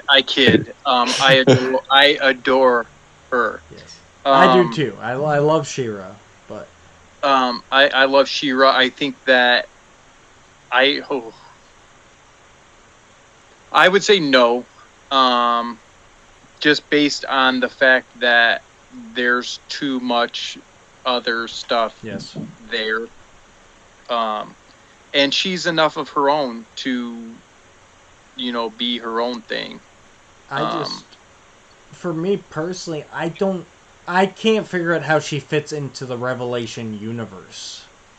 Because if we were to with the Horde showing up, obviously no one had any idea who the Horde was. It means Secret of the Sword never happened, Adora She-Ra never happened, right. And we're correct. already Revelation took place between, as far as that chronological thought process goes, this season 1 happened before Secret of the Sword and She-Ra's show, essentially. Yeah, you can't do that. It's Yeah. This was the end game. This was the end of the universe, which they, like with the sorceress already dead and everything, like you can't. To me, I love She-Ra. I want to see her in everything, but just the way they went about this, it's too late in this saga, in the story, to introduce She-Ra. You can't do it. The only way I would accept it is if they did the Dispara thing, because interesting. Rob David being a big part of that story and that character, it actually would work well, and especially considering this one is more adult oriented, so there is more, you could play up the violence, the torture, and all that, and her being evil and being the face of Hordak to everybody and all that stuff. And it's like they're already doing the whole they're being stealthier in the way that they're getting into Eternia by doing the motherboard and the techno cult and everything. So in that way, it's like she could show up, and that would be how I'd accept it, and have that be a redemption arc. So it'd almost be like, if they would do this one, and I'm hoping they don't do this. Please, God, don't listen to me. But if they do it, Masters of the Universe Redemption. Yeah. Revelation, Redemption, and then another R for the third one if they do a third one.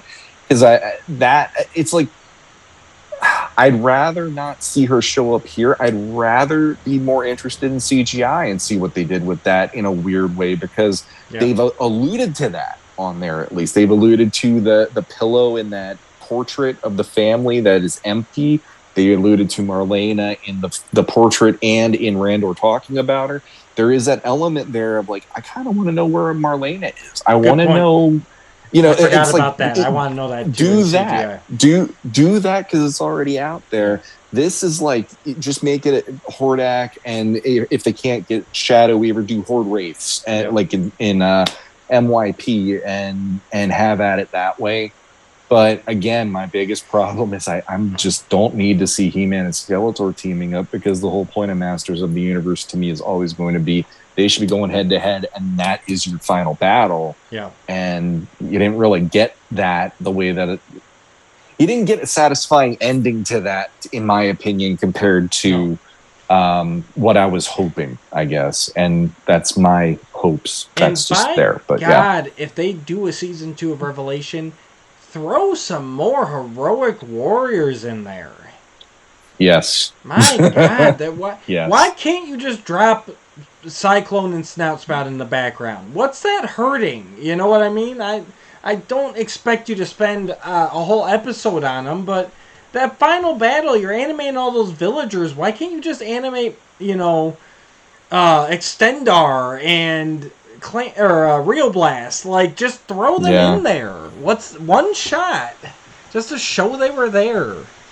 Well, and on top of that, like, granted, I like Fisto, I like Clamp Champ, and the fact that they were treated the way they were treated. It's like, death in this world, it just felt so like, okay, we killed him, that's it, And they had a little bit of a moment and all that stuff, but it felt just like a kid just putting a toy away versus it mattering and having them have a moment, to, oh my God, they're not here, and it's, I don't know, that landed wrong with me too. It's like they're killing off good guys, the bad guys are overwhelming them, and all this other stuff.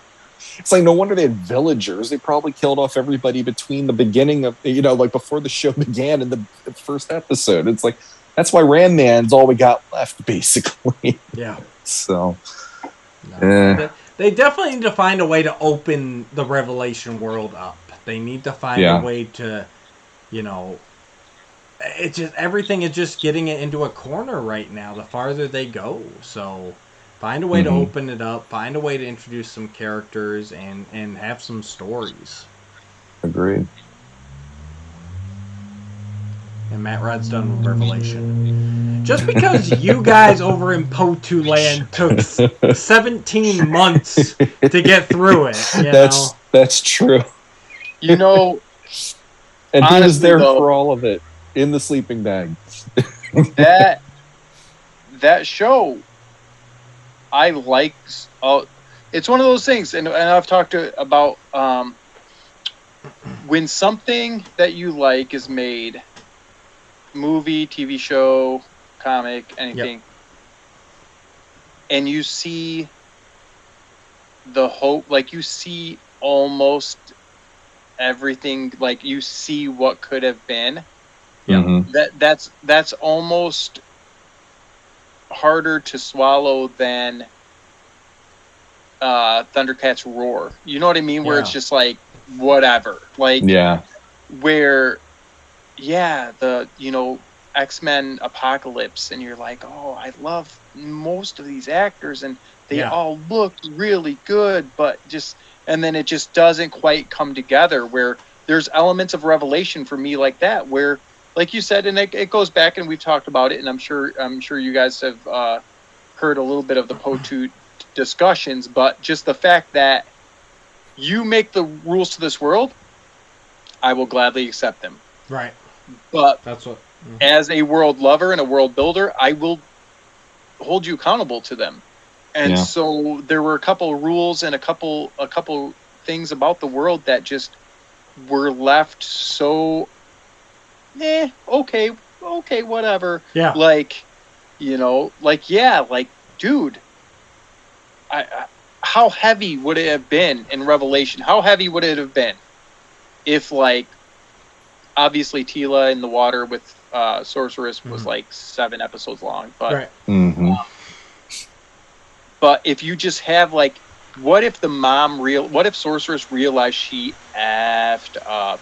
What if the mom thought that? What if Sorceress for some odd reason, but even if you have it where Tila's just why is that the rule? Or who said that's the rule? Or where's that written? And then all of a sudden Sorceress just holy crap, I misinterpreted that. I lost my whole life with my daughter for this, even though I didn't have to. Just some sort of little bit of explanation would have gone such a long way with that whole arc, because they left it in a place of, okay, so rules don't matter. And you want rules to matter in a fictional world, because if the rules don't matter, then I don't think that you can quite grab the heart of the consumer as much. Where, if they would have put something like that, I just think that it would have just had so much more weight to it than oh, well, guess what, Evil Lynn? I make the rules now. Mm-hmm. Now, I actually would love to see that come back and bite Tila in the butt in season 2. Sure. She's I didn't tether myself to the castle. All right, everything's great. And then, Hordak just swoops in and he's like, yeah, I'm taking the castle. And she's like, no, it's my castle. He's like, nope, you didn't tether yourself to it, so it's mine now, and she's like, oh, shit, I should have. Mom was right. Mom was right. Or she starts getting weak. Yeah. She starts getting weak through each episode, and she's being drained, and she can't use the power like that. And who knows? But if they did a correction on that, I'd like that. But I would consider it a correction because of how open ended it just left a bad taste. And I don't know. Again, I'm not I wouldn't consider myself a great writer or a great thinker, but in that room, You said right way too quick. There. in that room where they're having these in their room where they're having these discussions, I don't see this discussion we're having not happen. Right. I think it has to have happened. Now, whether or not it was just brushed to the side and was told just whatever, we don't care. Yep. But it must have happened because there's enough good storytelling in this where that would need to have had happened. Yep. In my opinion.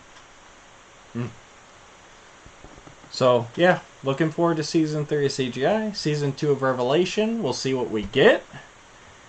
Let's change up a pace a little bit here. Let's wake Matthew up. Sean! You should have made a post. I did. He made a post, ladies and gentlemen. I made a post. He can be taught. I can, yes. Now, whether or not questions? Yeah. I got to get it. Hold on. I had it and then I lost it. Here we go.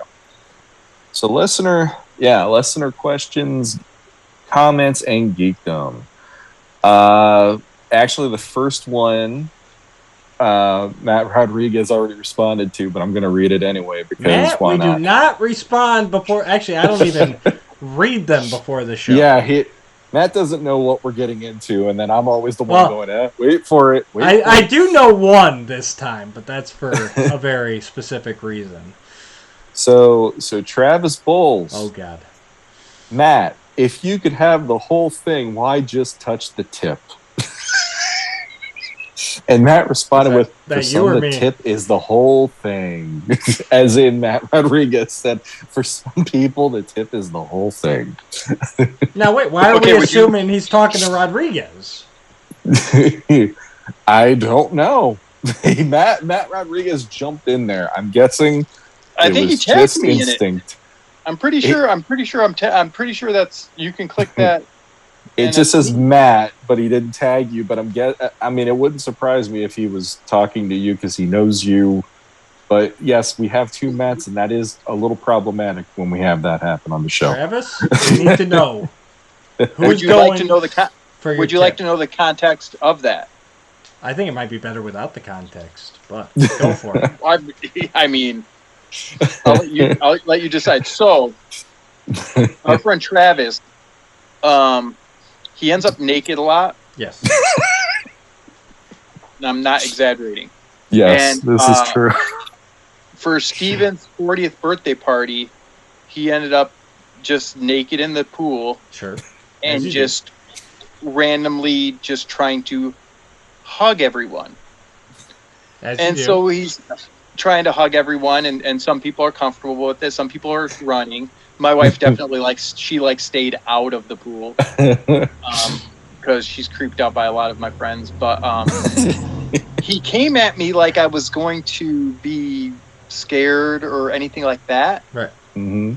In the pool, and I flicked it. I flicked it. And you know how, like, when a dog, like, when you're eating something and a dog comes up to you, you just kind of, like, give it a little tap on the nose? Yes. Yep. It was sort of like that. Like, I just had to, like, let him know, like, this isn't your place. Like, just I gave it just a little flick right on the tip. And he respected my space after that. So. Well, I don't think that was meant for you there, Dooch. All right, Travis, you can keep your tip between you and Rodriguez. I didn't want your tip anyways. Unless Dooch has a tip story, I actually... Not yet. Someday, maybe. Not yet. Oh. All right, moving on from that. I don't know how we can. That was amazing. Manny Gonzalez just wrote in and said, my eyes hurt because of the photo I used because we used the Matthew Rodriquez image from our All-Stars talk that we did. Skelevator joined in. Gotta say, two things made my day today. First, seeing that you all are recording a new episode, and then hearing that our buddies Skeletor and He-Man make an appearance in the new Rescue Rangers movie. Okay, here's my question. If you could only collect versions of one character from the Masters of the Universe line for the rest of your life, Who would it be and why? First off, Skeletor, thank you for writing in. We do appreciate you. One character from Master Universe, that's all we can collect from now until the end of time. Mm-hmm. That's tough. Does he realize how many characters there are? This was a tough one. Huh? But for you guys? Well, it was tough for me at first, and then I actually admitted something to myself. Go on, Rodriguez. See, I'm basic. So first of all, Skelevator is awesome. Yes. And we appreciate him a lot in our family. Between just the creativeness of myself and then my wife also on her shout out Toy Huntress YouTube page. Why don't you hashtag? I need some more Toy Huntress videos because she's been off her game lately. Long story short. So, but for variety's sake, I would say Moss Man because I feel like not only is he my all-time favorite, but the variety of figures, the variety of stuff with him on it that I can get, and then also I feel like I could have a cool shelf where like I sneak in some Swamp Thing-ish kind of stuff. Yeah. I feel like that's who it would have to be. It would have to be because I'm thinking of my other favorite characters, and like 90% of the stuff that's already been made of them is the exact same technically. Yeah. And I feel like variety on Moss Man. I think I'm Moss Man for life. Hashtag more Toy Huntress videos. God, I don't know. Sean, go ahead. I'll finish it off. All right. I went with Trapjaw. Okay. Nice. Trapjaw was one that I'm always the vanilla guy where I'm like, oh, He-Man, because there's battle armor He-Man, and but then I thought about it. I'm like, no, what's kind of cool is each iteration has a different take. Like the vintage is its own thing, and then you get into 2000X, and that's like a Frankenstein's monster version, and then you get into even the CGI show, and there is enough distinctness to each iteration where it's not just they're just showing the same design every single time. And yeah, he'd be one, and also he's fun. He's got so much with the accessories. You could add accessories to each version or whatever. So yeah, I think he would probably be my vote on this one. Did you ever buy accessories for your classics, Trapjaw? Yes, I actually have all the black accessories, which is like is it Spy Monkey? Maybe I don't. I have the black ones that they had within the line. I didn't get anything like third party. Yeah. I'm talking about third party. Like no, I didn't get any of that. No, Fly Swatter and like some random stuff. No, I didn't get that. Oh, cool. So, but see, that shows right there. Even if you went third party, you could still have some fun with this versus just being stuck with here's a sword, a battle axe, and a shield or whatever. So. Yeah, most of my favorite characters, those are the guys that rarely get made. Like they were in vintage, maybe they have one here or there. So I'm kind of going the same thing here. It's like, but if it's only one for the rest of the time, it's got to be someone who's coming back and everything. And I always lean towards the villains. When I get pictures up, I recently put that display case up downstairs, and yeah, it's predominantly villains in there. I've got a shelf of heroes, but so I guess for me, I'm gonna go the villain that I know is gonna be in every iteration. I'm gonna go Skeletor. If I can only do one character, it's going to be Skeletor. He's always gonna be there, and he's got some great iterations throughout the years. And thank you. I like it. Right. Yeah. Did you guys, speaking of that, and I think he commented on this thread, did you guys see Tomas's Beastman shelf? I have not. No. I don't look at the post before. Okay, I think it's on this thread. Okay, I'll have to check because that out after we're done. Yeah, somebody was asking what you collect or whatever, and he just has a Beastman shelf, and it's one of those things where, yeah, I collect a lot as well, but when you talk about somebody that collects a specific character and then you see all those iterations in one place and you realize, holy crap, there's a lot of that. And but it looks super cool. Cool. Nice. Very true. So Jason Torrance wrote us this time, which is cool because he always chimes in, or usually he chimes in. Hey guys, valued listener. Exactly. So you're gonna have fun with this, dude. Hey guys, with Mark Hamill kind of confirming a sequel to Revelation. Yeah, you already know. My questions are about what is next for the series. What do you think the storyline will be? Do you think that they will follow the Hordak storyline that was teased at the end of Revelation? Would you want them to bring in She-Ra? I personally would like to see them hold off and reveal at the end of the season that Adam has a twin sister. It would make a greater teaser for season 3. Also, which of the other characters are you hoping they bring into the new season? Looking forward to the show. You guys always do a great job. Thank you, Jason. Jason. Now you'll have to forgive us, Matthew. See, our listeners are a little slower sometimes. Jason, did you not just listen to us? We just went over all that. Yeah, we did. My apologies, Matt. You know, you got to work with these guys sometimes. They don't pay attention. Jason, rewind a little bit. Listen to what we said.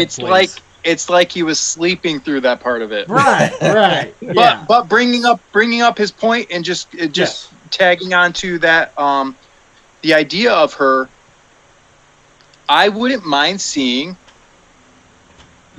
She-Ra's new storyline. What was her name? With the mask? Despara. Retold in this version. And we get a Secret of the Sword, but updated to today's standards with that character, because I love Secret of the Sword as well for what it was. But let's face it, like, again, and they joke about it in all different kinds of canons, like they're called the Decepticons. Like, what did you expect? Like a She-Ra, like it's like, what? The Horde's the bad guys? Right. Like, you know what I mean? But we get just an updated version of that where maybe the world looks different, and maybe Hordak, there's a little bit more of a political angle to him as far as just his leadership, and it's not like completely everyone's poor people and they're the bad guys and we're the good guys, even though we live in the shadows in this creepy castle, you know what I mean? The Fright Zone, you know? And so I feel like that stuff can be played with. But again, thinking about it the way I just said, and thinking about how techno-savvy the CGI show is, like, that worked perfectly there. Like, could you imagine, like, Hordak, like, running for king? Like, you know what I mean? If you turn it, like, a new character like that, like, it'd be cool.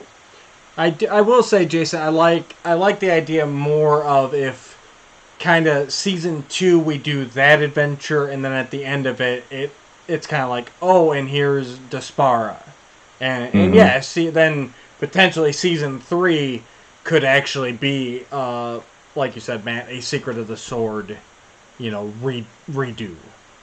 Yeah. But I think trying to cram her into season 2 definitely is going to be way too much, and it's just going to be more like Tila Sorcerer, we're just like, this happened because we said so. Let's move on. But I want it done properly. If you're going to introduce She-Ra, do it properly. So the next question that we have, and thank you, Jason, for writing it again. The next question that we have is actually from Matthew Rodriquez. This is the one I know. What would it take to get Stephen Bisciotti, Jeremy DeWitt, Matthew Rodriquez, Jesse Arnold, and the Legends of Grayskull podcast guys all in the same room? How epic would it be? Travis Bowles responds with, sounds boring, kissy face. Jesse Arnold, Matthew, I'd do it for some Mythic Legions. Matthew Rodriquez, I don't think everyone would fit in my hot tub. Or bathtub, sorry. Not that. Hot tubs are for Travis. My apologies. And then Dusty Stan... Oh, sorry. Just one more. Dusty standard for Matthew. He said Matthew Deach PowerCon? Question mark. Number 1. Challenge accepted that we would not all fit in Rodriguez's bathtub. This could get interesting. This could get very interesting. Absolutely. And you know Travis would be the first one standing in the corner watching us all. So yeah. So guys, how epic would it be? It'd be pretty crazy. I'd like to meet this Jesse guy. He sounds cool. Yeah. He's a little bit of a Mythic winning Legions whore, but beyond that. Oh, he's a junkie over the cabal. Yeah. Now, so I think I've heard, Rodriguez, you're going to PowerCon. Is that a for sure, or is it you're still up in the air? I am going to be at PowerCon. Okay. Have you given any thought to Legions Con? I'm going to Legion Con. Okay, so you'll be. Well, then it's going to happen. Then it should happen. Yeah. Yeah. Knock on wood. Yeah. PowerCon's very iffy for us. Legions Con is pretty much an assurity. So. Yeah. So really, what we have to know is how the hotel bathtub compares to Rodriguez's bathtub, and that way we can scientifically answer the question. We can take measurements. Absolutely. Yes. Bring tape measures. All right. Well, thank you, Matthew Deach, for writing in. Yes, thank you. You sound like a very intelligent, well-mannered, and handsome young man. Thank you. So, speaking of the devil, Jesse Arnold wrote it in twice here. As fans of Wig Tickum, my wife is going to kill me for those of you who do not know this. If you heard the last Patreon show, I asked Matt R. which host of L.O.G, because he just did L.O.G.P, Sean or Matthew, question mark. So I guess the real question is, did Rodriguez listen to the Patreon episode? And I did, and I can't think of what he was asking in this case. Who asked me what? Oh, I know what it is. Never mind. There you go. I know what it is. I have no idea what's being talked about right now. All right, we'll leave it at that then. This is a family show. We won't go there. No, wait. Patreon thing. Wait, so was I on a Patreon episode? No.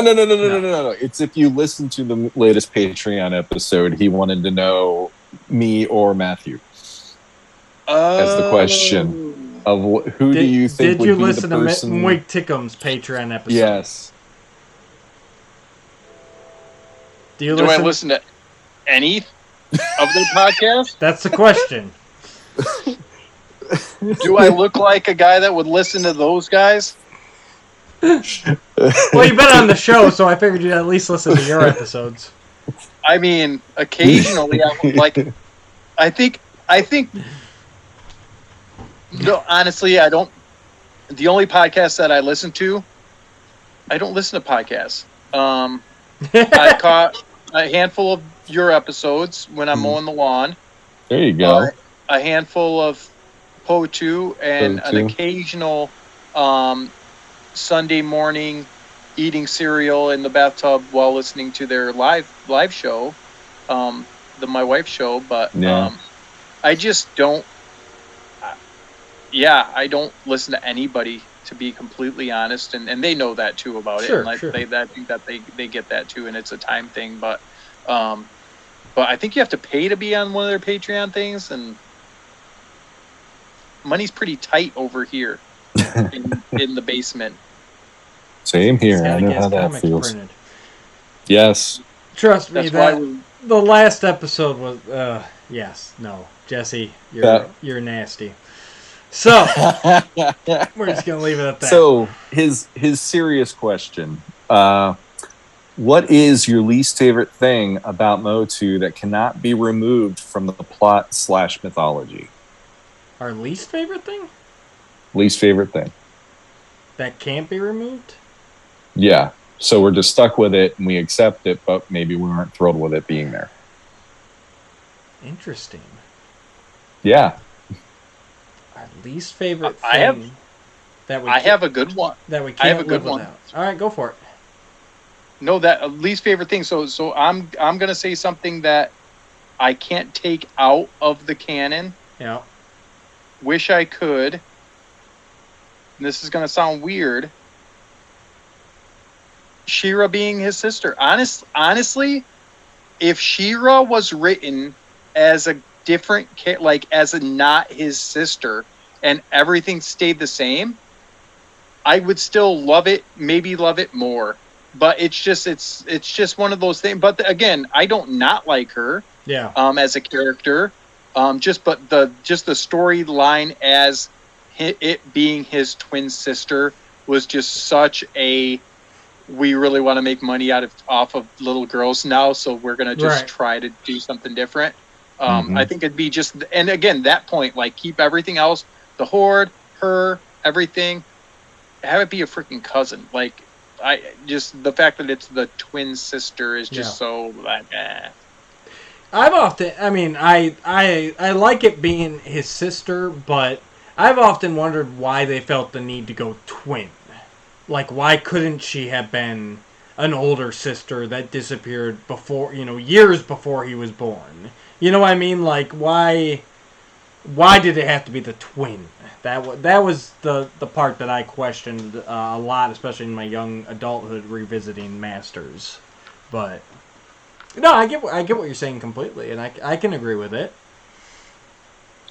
Well, the thing about that, when I was a kid, I was just like, sir, are they taking a play out of the Star Wars handbook on this one? Because that's basically how it felt to find that revelation out. Yeah. And even as a kid, I was like, well, they already did that with Star Wars. Why do we need to do it here? But I guess the reasoning, just to give a quick fill in there, the reasoning probably was just their ages are going to be the same.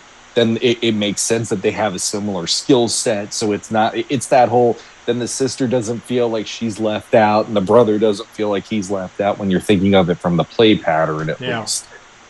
But yeah, I agree. Like I never liked the fact that it was a twins either, because I just kept thinking it's the Skywalker thing again. Right. So. And if it is the twins, let's get super creepy real quick, okay? Okay. All right. Let's do it. I'm not going. See, you guys are so disgusting. You grown men. I say creepy, and you guys all of a sudden go pervy. Okay, I didn't say anything. Two completely different things. Okay, so let's paint the picture, and I think we've done this before. Yeah. I think actually we did it before together. Ooh. You have the physician. You have it be Hordak. Yeah. You have it be Keldor. You have the baby taken at birth. Sure. That was born not alive. Winky face. And like you have it be that where only one was born and she didn't even know two were born. Something you get super creepy in that sense, where like that just adds this element of horror. Because I definitely think that there's an element of Hordak. I don't know how deep you guys are in X-Men lore, but there's definitely a Mr. Sinister element of him that I think could be explored a little bit more. And so if you have that be part of it, I think it still could work, still work in a certain way. But overall, I'm with both of you that like because it was done to Skywalker in a property so closely, timeline wise, where it's gonna always be a copy of something else. And so, looking at if you look at She-Ra as a blank slate, and that's where the new She-Ra cartoon hit me, where I didn't hate it. There were definitely some cool elements to it and some cool designs to it as far as characters and stuff like that. But give me She-Ra disconnected as far as brother sister. So I like that, even just making it to where they thought she died or whatever at childbirth, where to me that's a better, this is why we haven't looked for her for 20 years than, sorceress cast a spell. Like, what if she did die? What if she did, like, she literally did die and Hordak brought her to life? Yeah. Like, what if, Reanimator style. what I mean? Yes, like, and so because you have those parents that they just took it as a loss, like it's like that's not something that you get over so quickly. But I mean, whatever. But no, but by the time, but I mean, you think by the time Adam's a toddler, then like I mean, that's been 4 or 5 years. But like, there's no reason to bring it up at that point.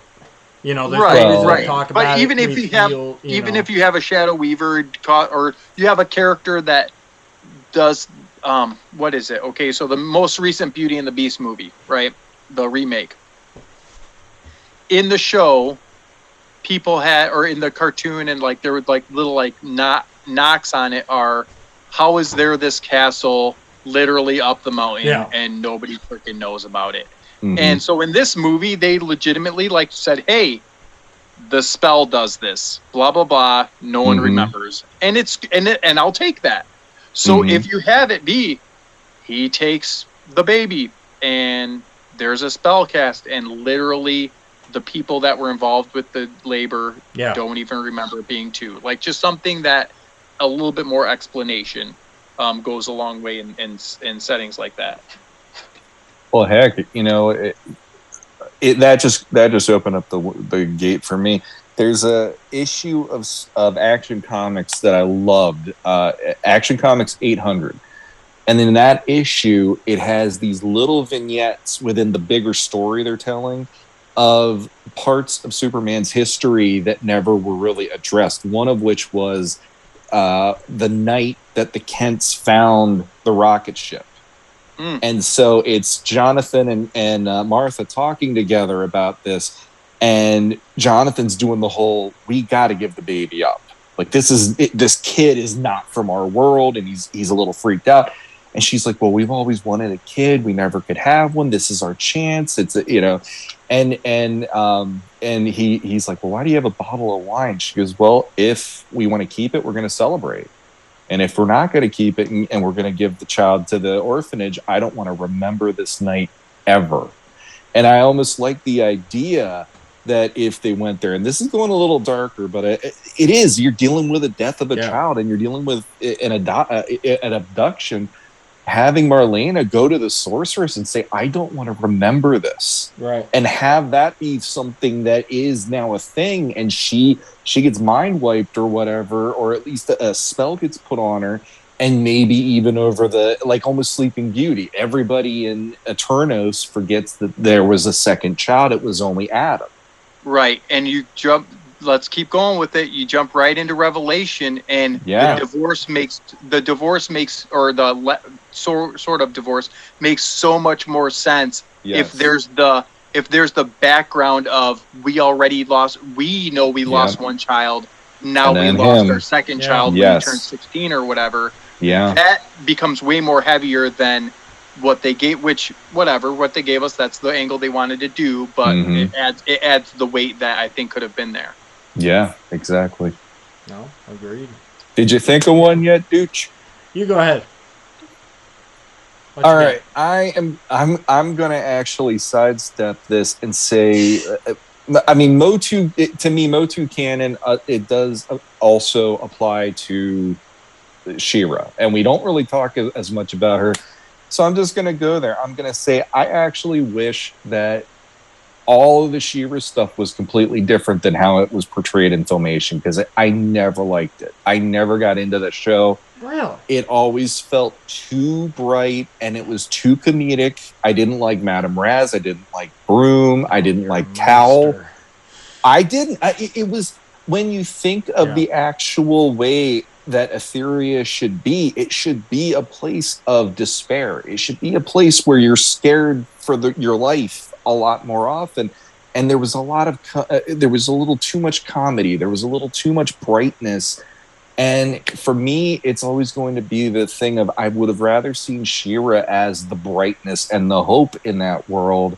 And the fact she gets the sword, and it's the sword of protection. And she should have been the bright light in that world. And having all of these other characters less colorful and looking a lot more like warriors.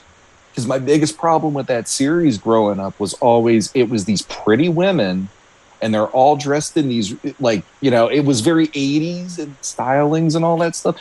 And as a kid, I couldn't buy it because it just felt wrong that this horde is in control of this world.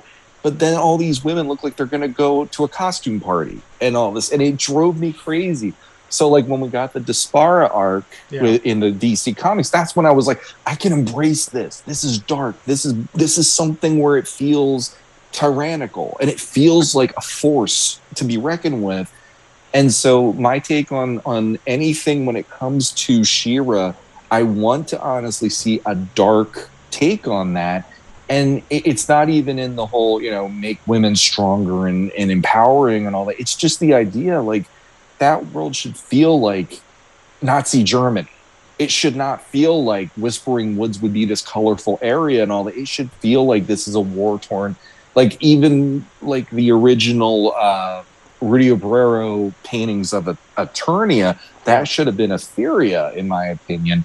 And it's something that that's part of why She-Ra to me is like, I'll always put that off to the side and say, I'm not going to say I hate it, but I don't really go there that often, versus Eternia has always been my stomping grounds. So yeah, it has always bugged me. It's too colorful and all that stuff. And I get that it was aimed at girls and all that. I get it. I get the marketing strategy they went with. But for a story that's about tyranny and a story about a horde and the corruption and all that, no, it just never sat the right way with me. So that's mine.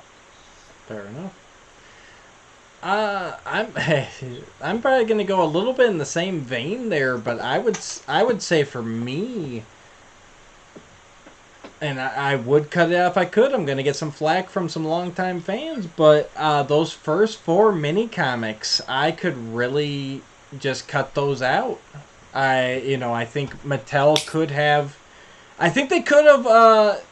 let's be honest here. Those first 4 mini comics specifically, they're full of inconsistencies. The concepts aren't, finalized. Like, I think Mattel could have taken a few more passes at the story before putting it out there. I'll give you that. I'll give you that. They are like, I've come to appreciate their part of the lore and like the stepping stone, but like those first 4, those are actually pretty rough mini comics to go back and read through and everything. And I feel what we got eventually was, a better, more cohesive storyline, a more open storyline rather than, I just felt that first saga was pretty limited. So that would probably be my least favorite part that I could definitely cut out, but I get why it never can be. Mm-hmm. All right. You know what I think about that? What? Oh, I'm sorry, Matt. Your audio's cutting out there. Check your settings there, and I think he said I love shoe. We got to hit the bleep button. Like that episode when I went off. We all know that I need to be edited every episode, so guys. Well, don't hold back. Tell us what you really feel. Oh, okay. All right, he's back. Connection's good now. So that's no. So I'm just sick of it. You know what? What? Honestly, though. There are a lot of fans that, true Motu fans, obviously unlike you. Right. I'm definitely not a true fan. I've been told that many times. Are going to have a lot of issues. And on behalf of them, I'm just letting you know.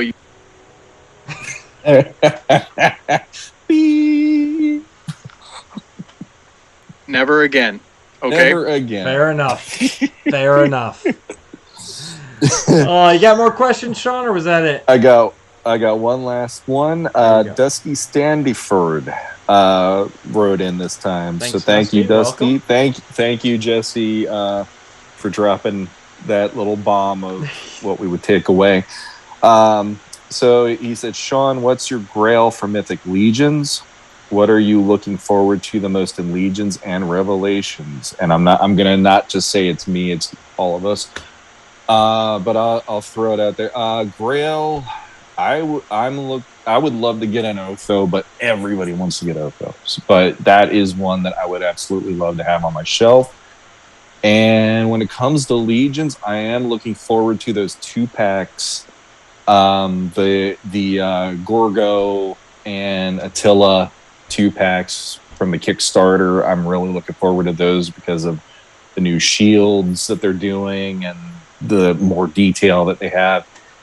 And then Revelation, I think we covered that a bunch of times. So feel free to rewind, go back and take a listen. Not to be that guy about it, but yeah, we already went there a few times tonight. Yes. So, but thank you, Dusty, and I'll let the other guys take over.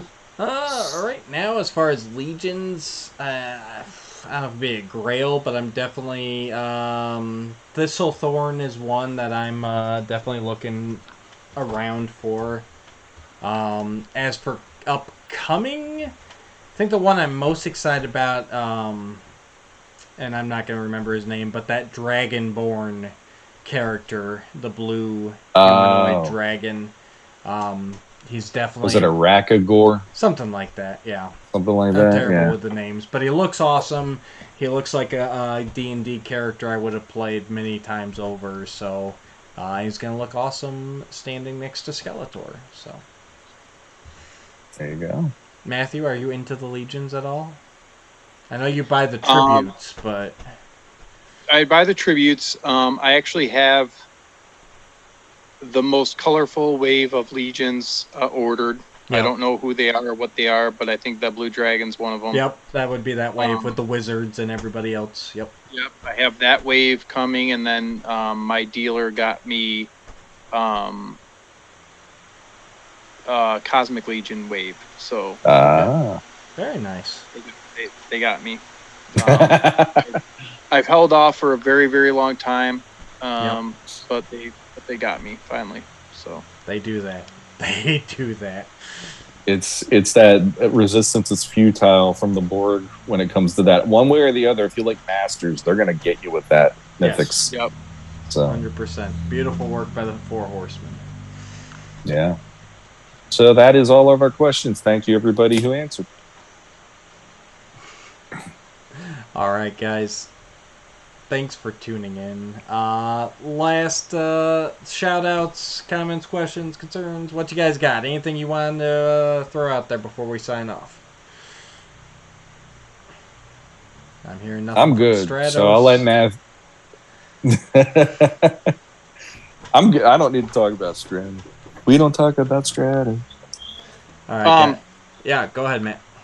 I will let you guys know I appreciate you guys. And I appreciate your show, and I appreciate your community that you are growing on your page, and the fans and the friends and all of it. And yeah, it's been fun. So no, I appreciate you guys. Hey, I appreciate you guys having me. Man, that Masterverse He-Man is going to be incredible. He is. This is proof that it will be awesome looking.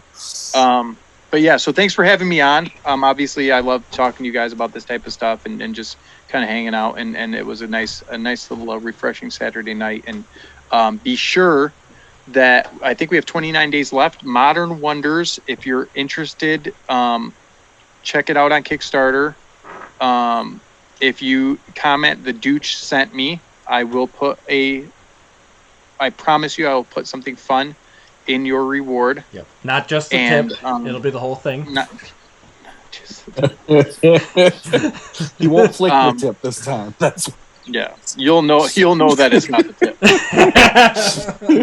And no again, so yes. Modern Wonders, check it out.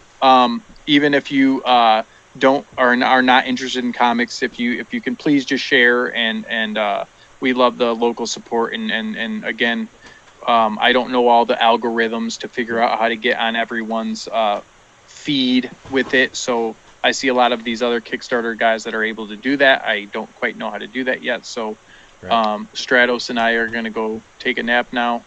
There you go. I appreciate you guys having me. So. Yep. And in that vein, guys, Mr. Skellyvader did happen to remind me that it has been a while since we've given away a copy of the Power and the Honor Foundation Catalog Volume 1. We still have a few of these left that were donated to us by the wonderful Josh Van Pelt. So, in honor of Matt Rodriquez, if you want to win this book, you need to find the Modern Wonders Kickstarter, links down below, real easy. You need to share that on social media, Facebook or Instagram, and tag, if you're on Facebook, you can tag either myself or Sean Scavarna into it.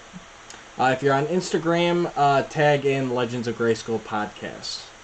And you will be entered for a chance to win a copy of this wonderful book, showcasing all this wonderful original concept art, various productions. So I just tagged.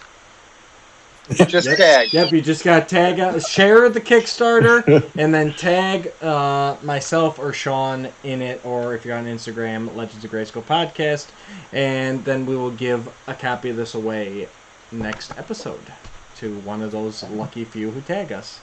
Matt, do you have this book already? I appreciate. Yes. Oh yeah. Yes. I do. Okay. The fact that it says Volume 1 just makes me salivate and want more. I do. I hope they're able to do something else in the future, because it's been a while since Volume 1 came out. But yes, it's a wonderful book. It'll be awesome in anybody's collection. So just share Matt's Kickstarter, and you'll be entered into a chance to win that. No, sounds good to me. Thanks for coming on. It's always a pleasure. And until next time, go support that Kickstarter.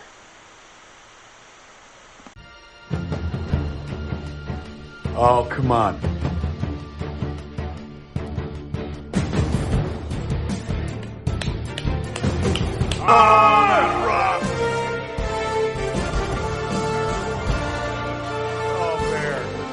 Oh, bear.